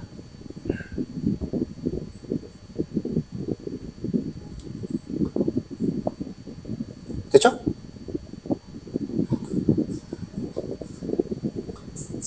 자, 지금 이 단계에서 한글 쓰면 한글 다 깨집니다.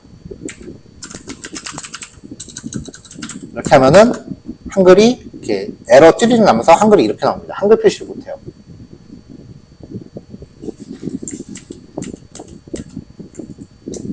네, 그래서 여기까지의 제목을 굳이 영어로 쓴 건데,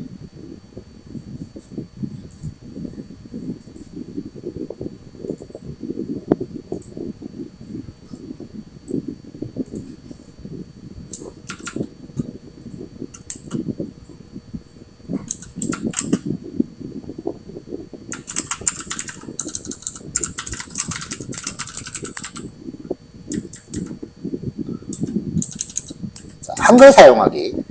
한글을 사용하려면은 한글 폰트를 적용을 해야 돼요.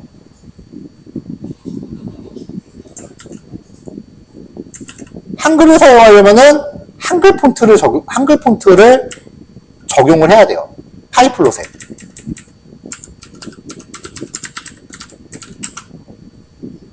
한글 폰트를 설정해야 한다. 당연히 그 폰트는 컴퓨터에 깔려 있어야 됩니다.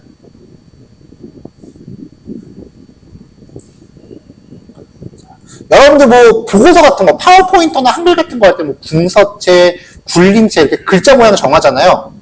예, 그런 것들을 적용을 해줘야 돼요. 혹은 내가 좀 이쁜 글꼴을 쓰고 싶다라고 하면은 글꼴 찾아서 써도 돼요. 한글 폰트 뭐 이렇게 검색을 하면은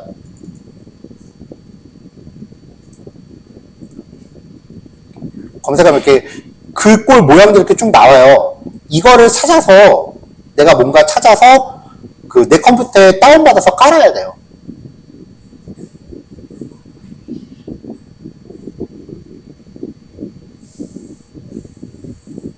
자, 예를 들어서 KBO 다이아 옷입체. 다운로드 페이지로 이동. 뭐야? 아, 여기 있다. KBO 폰트.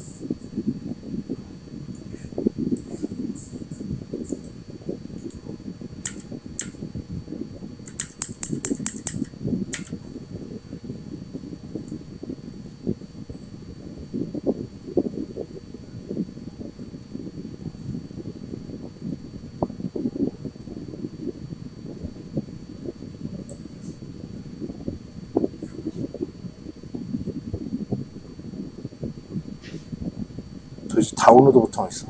여기 있구만. 자, 여기서 이제 그 다운로드를 받아서 컴퓨터에 설치하면 되는데, 윈도우 쓰시는 분들은 폰트 종류를 TTF로 받으시면 되고요. 맥 쓰시는 분들은 주로 OTF를 받으시면 돼요.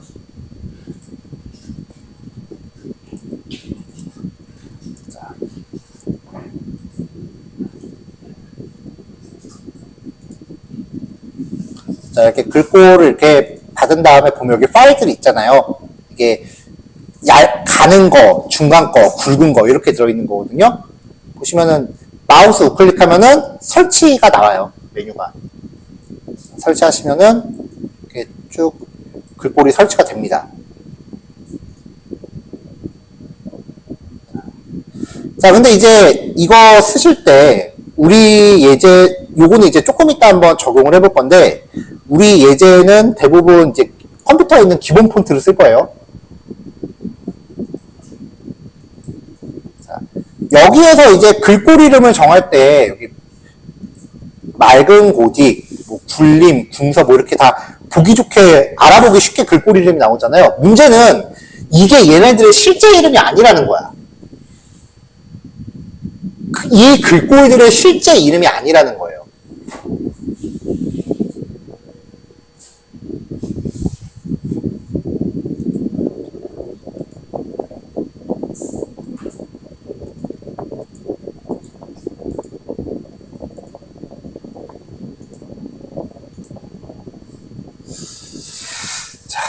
자, 그래서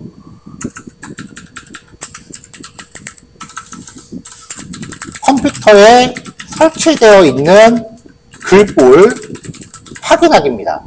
이 코드는 그냥 이해하실 필요는 없어요. 근데 시스템별로 이거를 한번 해서 내 컴퓨터에 깔려있는 글꼴들이 무엇이 있는지는 좀 확인하셔야 돼요. 그나마 많이 좋아진 게 불과 작년까지만 해도 글꼴 확인하는 게 윈도우하고 맥의 코드가 달랐거든요. 근데 지금은 그냥 똑같이 들어가는 것 같아요.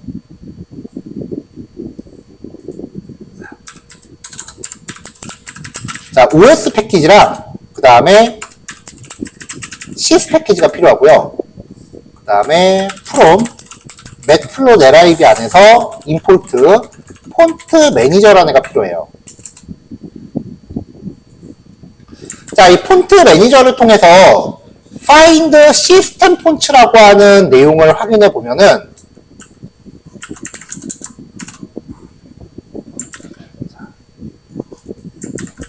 그다음에 얘가 이제 내 컴퓨터에 깔려있는 글꼴 파일들의 경로를 쭉 가져와요. 윈도우 기준으로 글꼴은 C 드라이브 밑에 윈도우스 폴더 밑에 폰츠라는 폴더에다 깔립니다. 여기 찾아가 보면 글꼴들이 실제로 다 있거든요. 자, 이거 이름 순으로 한번 정렬할게요. 이름 순으로 정렬해서 다시 이렇게 한번 출력을 했어요. 쭉 글꼴이 나오는데 다른 경로에 깔려있는 글꼴들도 있네요. 자, 이 폰트 리스트를 갖고요. 반복을 돌려야 돼.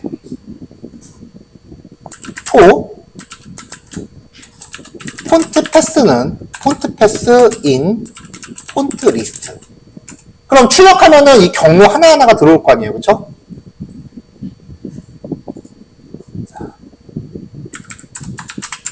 각 폰트 파일의 경로에 대한 반복문을 구성을 해요. 그러면 이때 폰트 파일의 경로를 사용하여 폰트 속성 가져오기. 자, FP는 폰트 매니저 점 폰트 프로퍼티스에다가 fname이라는 파라미터로 폰트 패스를 주면은 얘를 출력했을 때 이렇게 글꼴의 정보들이 쭉 나와요.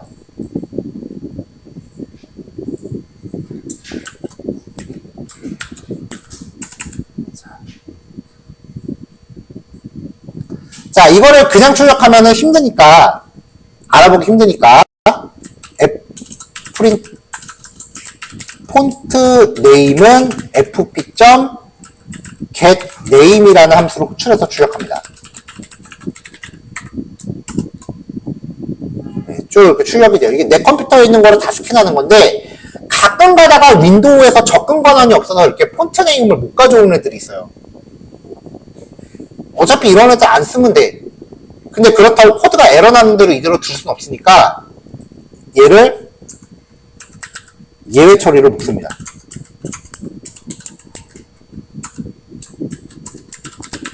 이렇게.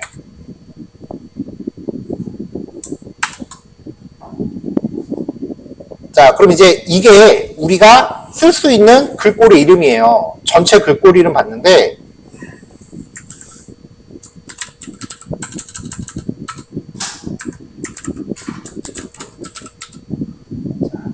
이게 우리가 알고 있는 맑은 고딕체예요.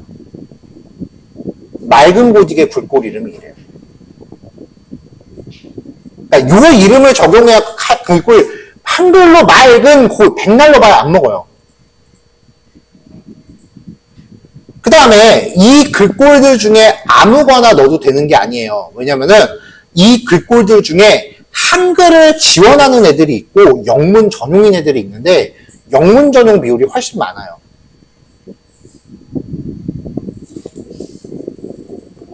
자, KBO 디아고딕. 이게 아까 제가 가져왔던 건가 봐요.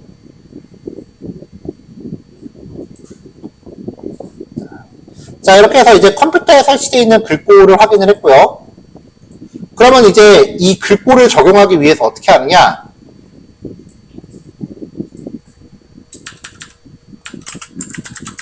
글꼴을 적용하기 위한 그래프 전역 설정.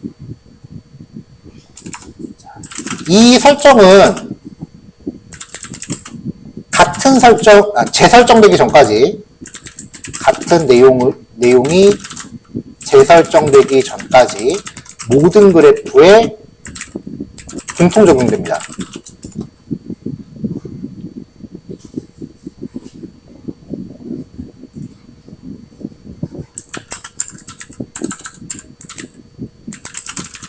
자, 일단 폰트 plt.rc 파람스라고 하는 딕셔너리에다가 속성 이름을 줘요. 폰트.family. 윈도우 같은 경우는 맑은, 띄고, 고딕. 이게 윈도우 전용이에요.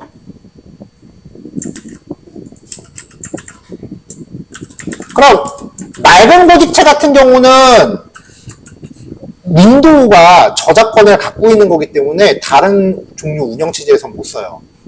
그럼 맥 쓰시는 분들은 어떻게 하느냐? 맥에는 한글 지원하는 고딕체 종류가 애플 고딕이라는 게 있는데 얘는 띄어쓰기 없습니다. 이름에. 틀리지 마세요, 이거.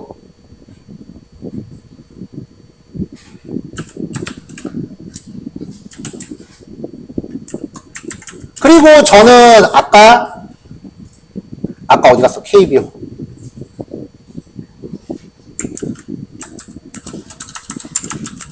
네, 이런 글꼴 하나 찾았잖아요. 이걸 깔았잖아요.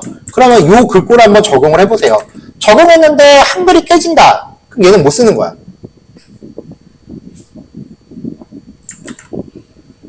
자, 그러니까 이거는 설치 여부에 따라 사용 가능한 거고요. 그러니까 이따가 실습할 때 글꼴 깔기 귀찮으신 분들은 맑은 고딕으로 하세요.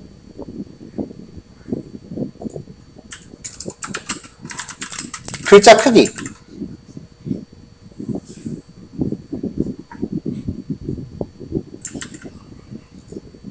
다음에 그래프 크기 설정. 가로 10인치, 세로 5인치. 인치 단위더라고요. 근데 그래프 크기 같은 경우는 이게 10인치와 5인치가 정확하게 어느 정도 크기다 라고 그냥 기억하려고 그러면 되게 어려우니까 그냥 10,5를 기준으로 삼아서 좀 더 컸으면 좋겠는데 작았으면 좋겠는데 그때 그냥 감으로 맞추세요. 늘렸다 줄였다 하면서.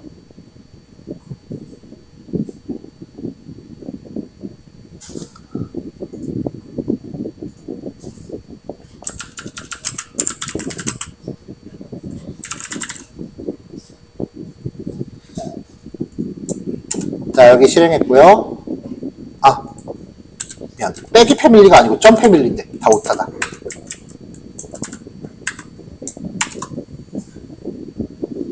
자, 실행을 했고요. 자, 그러면 이제 여기에 제가 파라미터 설정하는 거 하나를 지금 아직 안 넣었거든요. 비포 애프터를 좀 확인하려고요. 자, 피규어 한글 제목, 그 다음에 X 레이블, Y 레이블, 아직 레이블은 안 들어갔구나.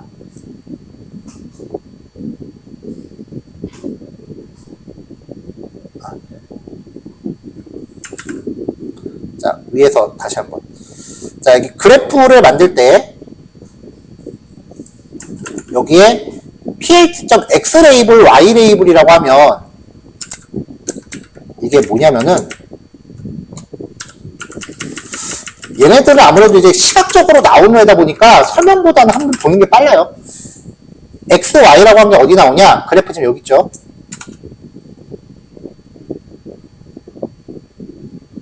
이 폰트 못 쓴댄다. 그쵸? 나파운드 됐죠?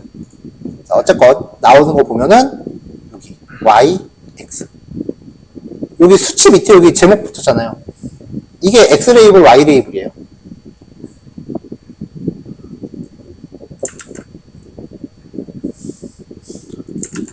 여기도 쭉 하면은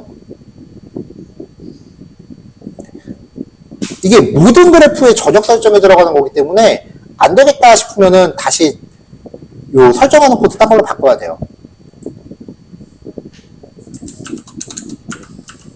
그냥 맑은 고집으로 합시다.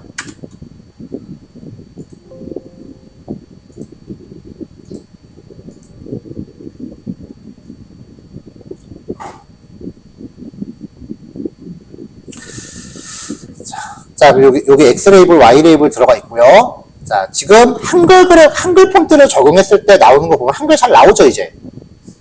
자, 근데 지금 여기 X축이 마이너스 값이 들어가 있잖아요. 마이너스 기호 보세요. 마이너스 기호 표시를 못해요. 이게 왜냐면 얘가 이제 유니코드를 써서 그렇다고 하는데, 그거를 설정하기 위해서 옵션 하나가 더 들어가요. 아시겠어요? 유니코드 마이너스 fails 요 옵션을 하나 더 주면은 그때부터 이제 마이너스 값을 정상적으로 출력할 수 있게 돼요. 그러니까 그래프 그릴 때 이거 한번 작성해 놓으면 그 다음부터 그래프 그릴 때 이거부터 복사 붙여넣기 하고 들어가는 거예요.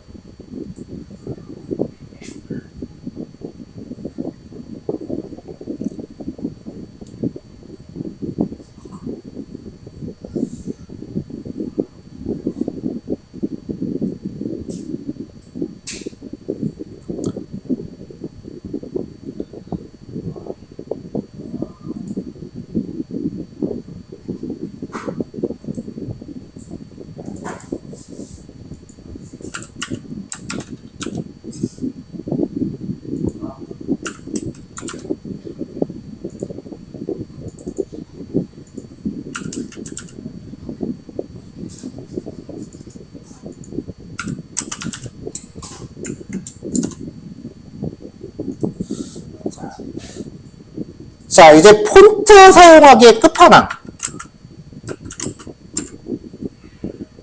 각 영역별로 개별 폰트 지정.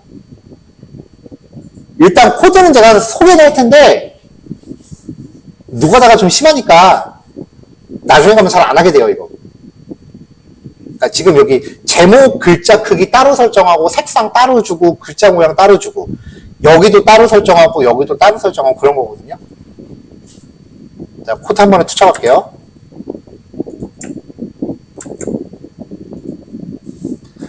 자, 폰트 1, 2, 3라고 해서 딕셔너리 만들게요. 패밀리가 글꼴 이름이에요. 바탕체 굴림체로 설정했고요. 사이즈는 24, 12, 12. 칼라, 웨이트는 볼드, 라이트는 더 얇게. 맥은 글꼴 이름만 바꿨어요. 자, 이렇게 해서 타이틀 설정할 때 폰트 딕트에다가 연결. X 레이블에 폰트 딕트 연결. Y 레이블에 폰트 딕트 연결.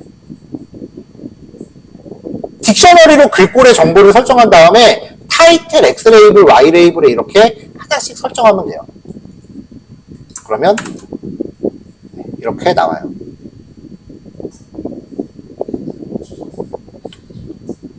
타이틀 정도는 좀 크게 강조할 수 있겠죠. 근데 나머지는 귀찮으니까 잘 안 합니다, 진짜.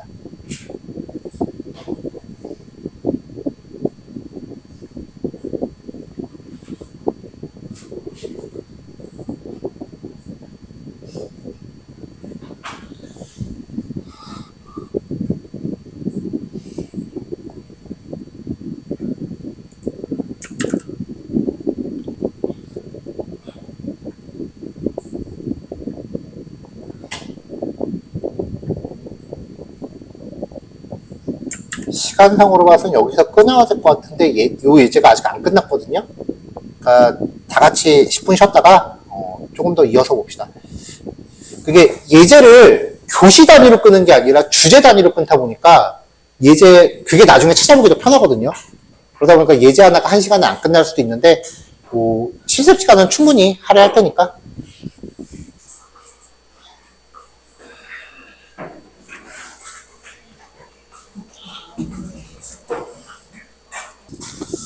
자, 넘어갑시다.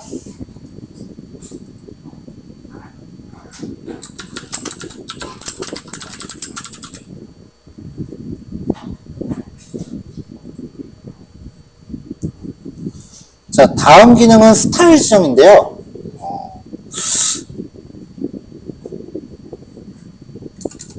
내용이 좀 많아서 그냥 한 번에 풋풋할게요. 표가 많아요. 일단은 선 그래프니까 선 스타일.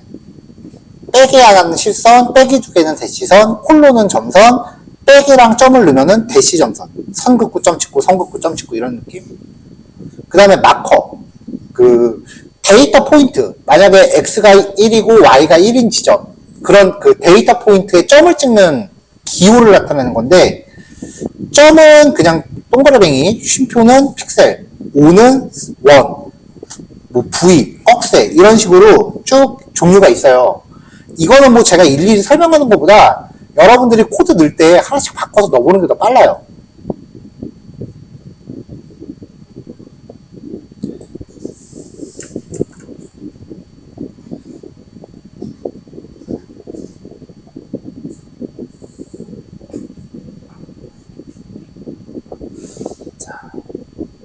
자, 그래서 코드를 이제 적용을 해보면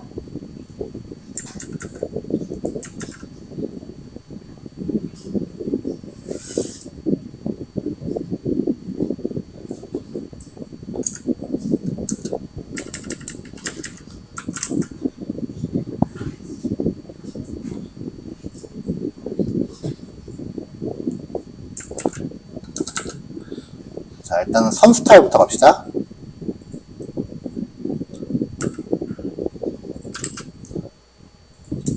자, 이렇게 해서 딱 만들면 마크다운이네.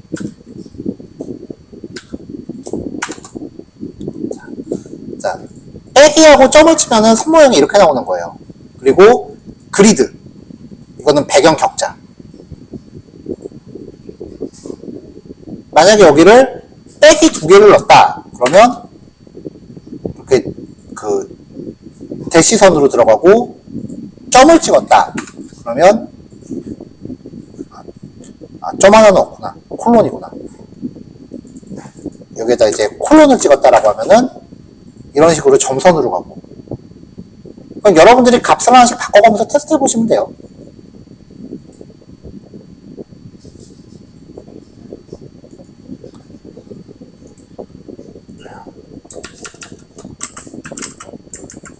자, 그 다음에 마커. 자, 앞에서 했었던 코드를 그냥 그대로 복사해서 여기다가 마커를 의미하는 파라미터를 추가할게요.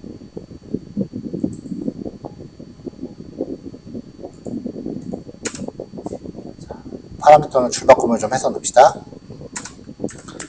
자, 여기에 마커 한 다음에 여기에 들어가 있는 값 중에 하나를 넣어보세요.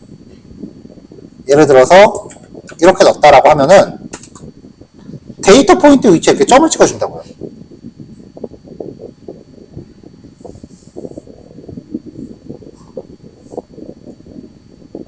색깔을 안 주면은 기본 색상으로 나가는 겁니다. 여기서도 색깔을 빼면은 그냥 기본 색상으로 가는 거고요.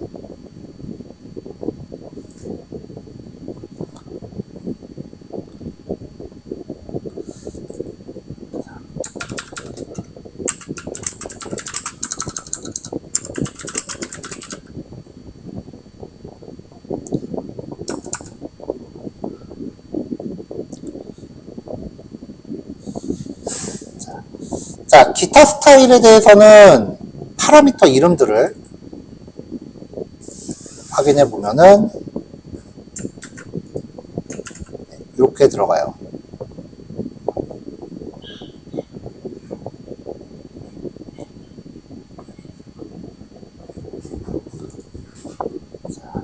자, 칼라, 색깔 좀 전에 봤었죠? 라인 위드스, 선 굵기, 라인 스타일은 선 스타일. 요건 좀 전에 본 거니까 라인 스타일을 먼저 이용합시다. 그 다음에 마커는 조금 전에 봤죠?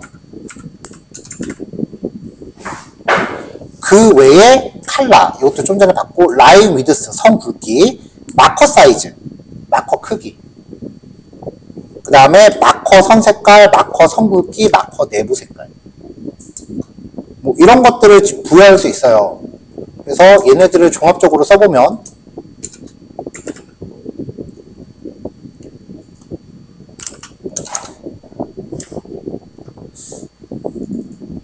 선 관련된 거랑 마커 관련된 거를 종류를 나누는 게 낫겠다.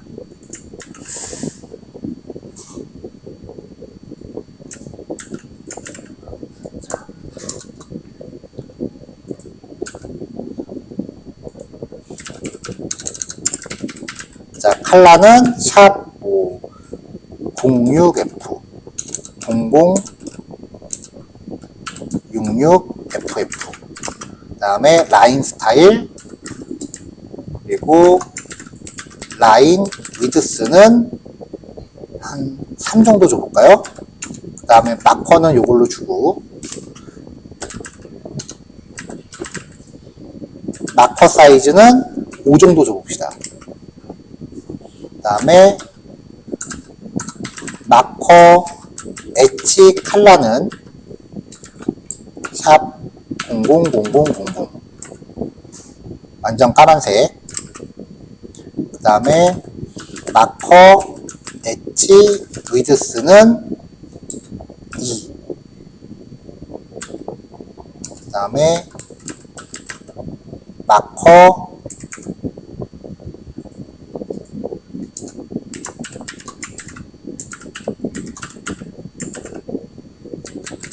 페이스 칼라는 샵 FF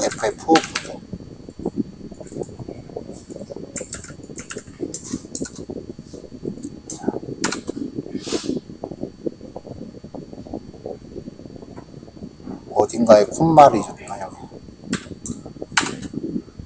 이렇게 나와요. 마커 엣지, 마커 사이즈를 좀 더 키워볼게요.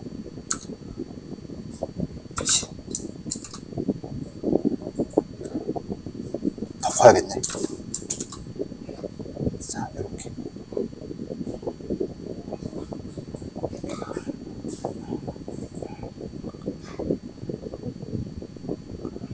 필요 없는 파라미터는 명시를 안 하시면 돼요.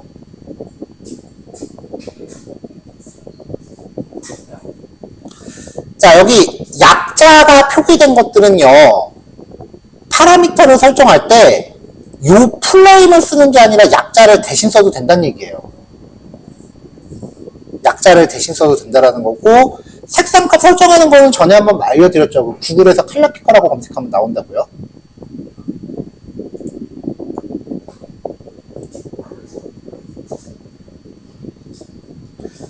구글에서 영어로 컬러 피커라고 검색하시면 이런 게 나와요.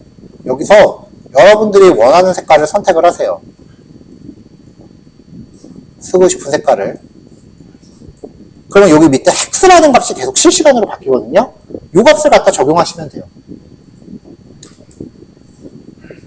이거 말고 뭐 영어로 그 블랙, 샵 빼고 이런 식으로 단어로 써도 되긴 하는데 오히려 그냥 이렇게 색상 코드를 갖다 쓰시는 게 색깔은 더 다채로울 거고요. 쓰는 방법은 알려드릴 수 있는데 결과물이 유치한 거는 내 책임 아니에요.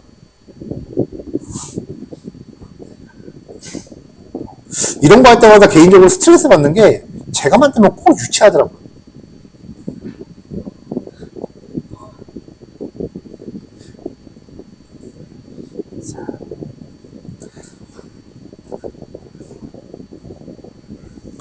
자, 이제 몇 개 안 남았어요.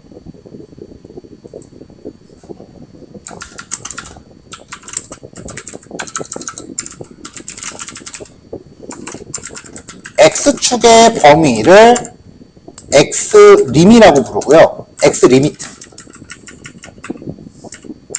와 Y축의 범위. Y축은 뭐겠어요? Y림이죠. 를 설정할 수 있습니다.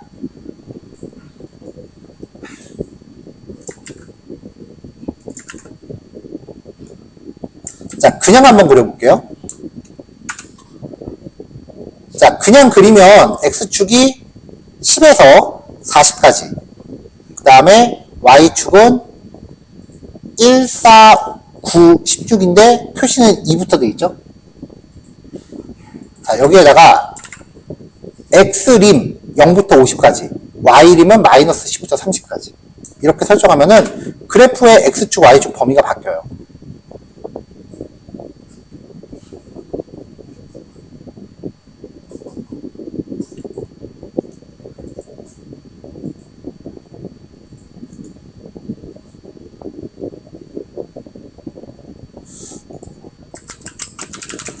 설정이라고 하고 여기 하나.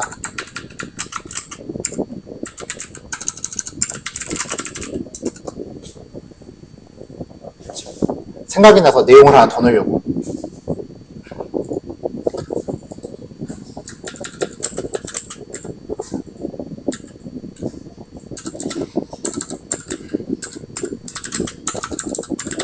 각 축의 표시 내용 설정하기.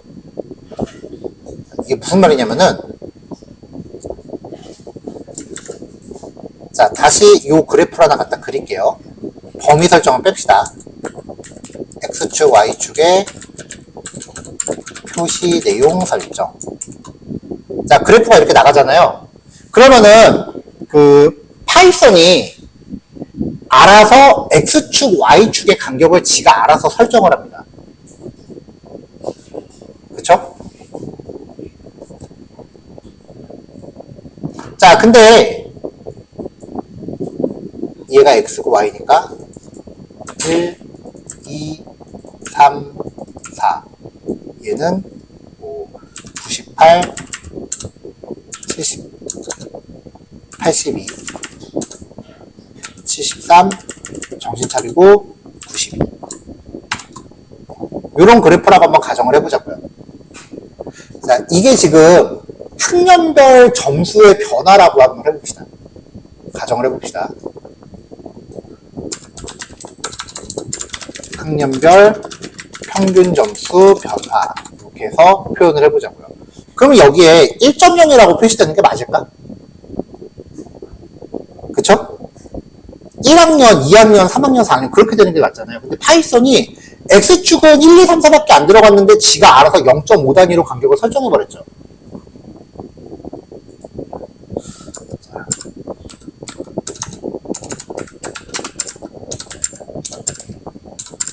X축에 표시될 내용 설정입니다.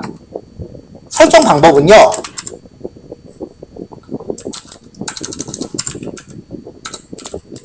좌표값 리스트와 표시 내용 리스트를 설정을 하시면 돼요. plt.xtix. 자, 좌표는 1, 2, 3, 4에다 표시할 거고요. 여기에다가 1학년, 2학년, 3학년, 4학년 이렇게 설정하시면 X좌표 1, 2, 3, 4에다가 얘네들을 위에 덧대는 거예요. 1.5, 2.5, 3.5 같은 애들은 안 나와요. 이렇게요. 그럼 Y축도 가능하겠죠? plt.ytix.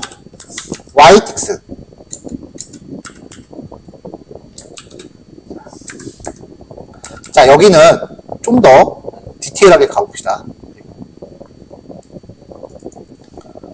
어떻게 할 거냐면은,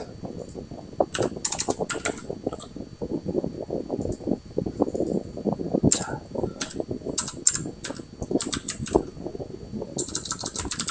y values는 리스트, 레인지 70부터 100일까지 5단위로. 그러면 리스트가 하나 만들어지겠죠.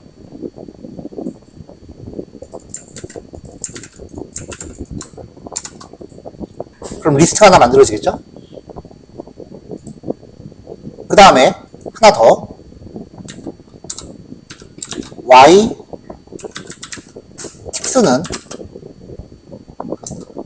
일단 리스트 하나 준비하고 for I in range y values y values 라고 해서 y 틱스 점 append %d 점 한 다음에 여기다가 i를 찍을게요.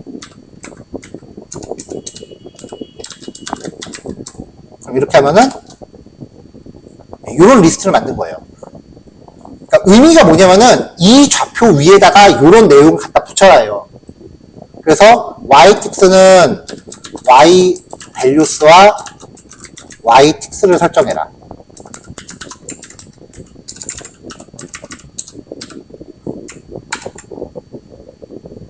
그럼 이렇게 나오는 거죠.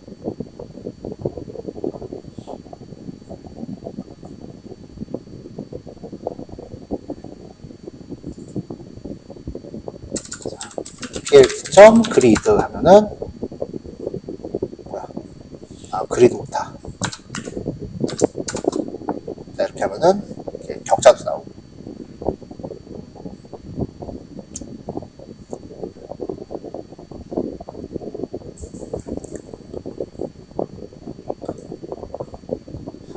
자, 2개 남았어요.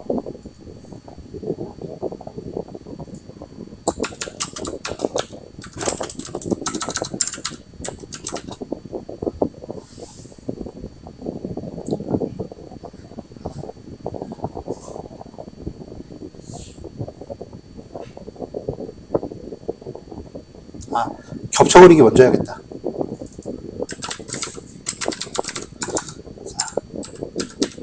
파이플롯의 원리는 피규어 메서드부터 를 호출한 이후부터 show, close 메서드를 호출하기 전까지의 코드들이 셀로판지 위에 겹쳐지듯 그래픽을 표현하는 형식이에요. 표현한다. 파이플롯은 여기 피규어부터 쇼 클로즈 할 때까지 여기에 호출되는 애들이 쪼르륵 셀로판지 위에 겹쳐지듯이 그린다고요.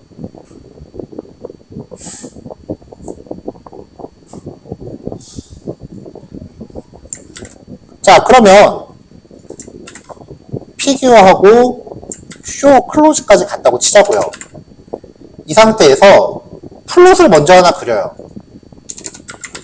그냥 한 리스트 하나만 있으면은 X축은 0, 1, 2, 3, 4가 되겠죠? 그 다음에 거기에 PLT를 한번 또 넣으면 종이 하나에다 선 2번 그린 거예요. 종이 하나에다 선 2번 그린 거라고. 자, 그럼 이렇게 겹쳐 그리게 되면은 이제 필요한 거는 각각의 선이 무슨 의미인지를 표시해야겠죠. 그걸 범례라고 합니다.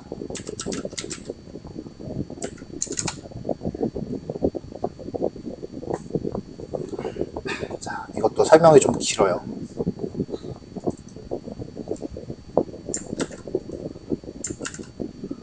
자, 그래도 코드를 직접 보는 게 낫겠죠. 자, 아까 그래프를 그대로 옮겨볼게요.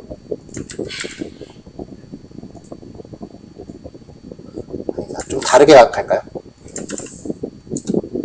자, 이렇게 하나 하고, 또 하나 하고, 그 다음에, 쇼 클로즈. 자, 아까랑 차이가요, 플롯을 할 때, 레이블이라고 해서 각각 선에 대해서 제목을 붙여준 거예요. 근데 지금 출력하면은, 저 1차 방정식, 2차 방정식이랑 문구는 안 나와요. 왜냐면, 요 레이블 파라미터는 plt.legend라고 하는 함수를 호출해야만 그때 발동해요. 이렇게. 자, 근데 파라미터를 안 주면 그냥 파이썬이 알아서 적절한 위치에 출력을 합니다. 운 나쁘면 이 범주가 그래프를 가릴 수도 있습니다. 그래서 수동으로 위치를 잡아줄 때는 이 문자열들을 쓰시면 돼요. 위치를 의미하는 로케이션, 록이라고 불러요. 록에다가 어퍼 레프트 혹은 어퍼 센터 이렇게 주시면 이렇게 표시가 되는 거죠. 위치가 이렇게 잡히는 거죠.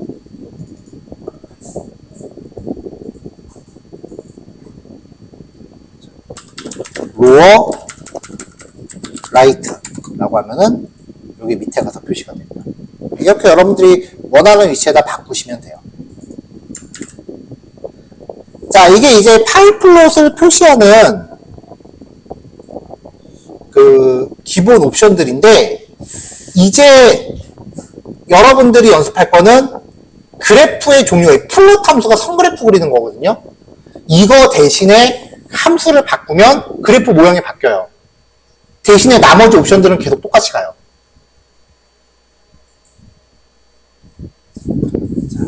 이걸 통해서 이제 우리가 앞으로 어떤 그래프들을 만들어낼 수 있는가를 이제 다음 파일에서 살펴봐야 되겠죠.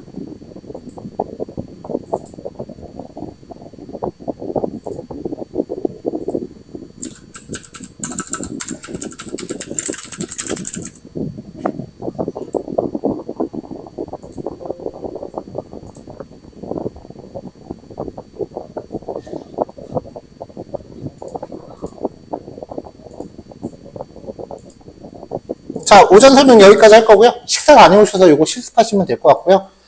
특별히 뭐 변하지 않는 이상 요거는 항상 그 제 원래 수업 규칙인데 밥 먹고 오면은 그 뒤 타임은 웬만하면 실습 시간일 거예요. 안 그러면 자니까.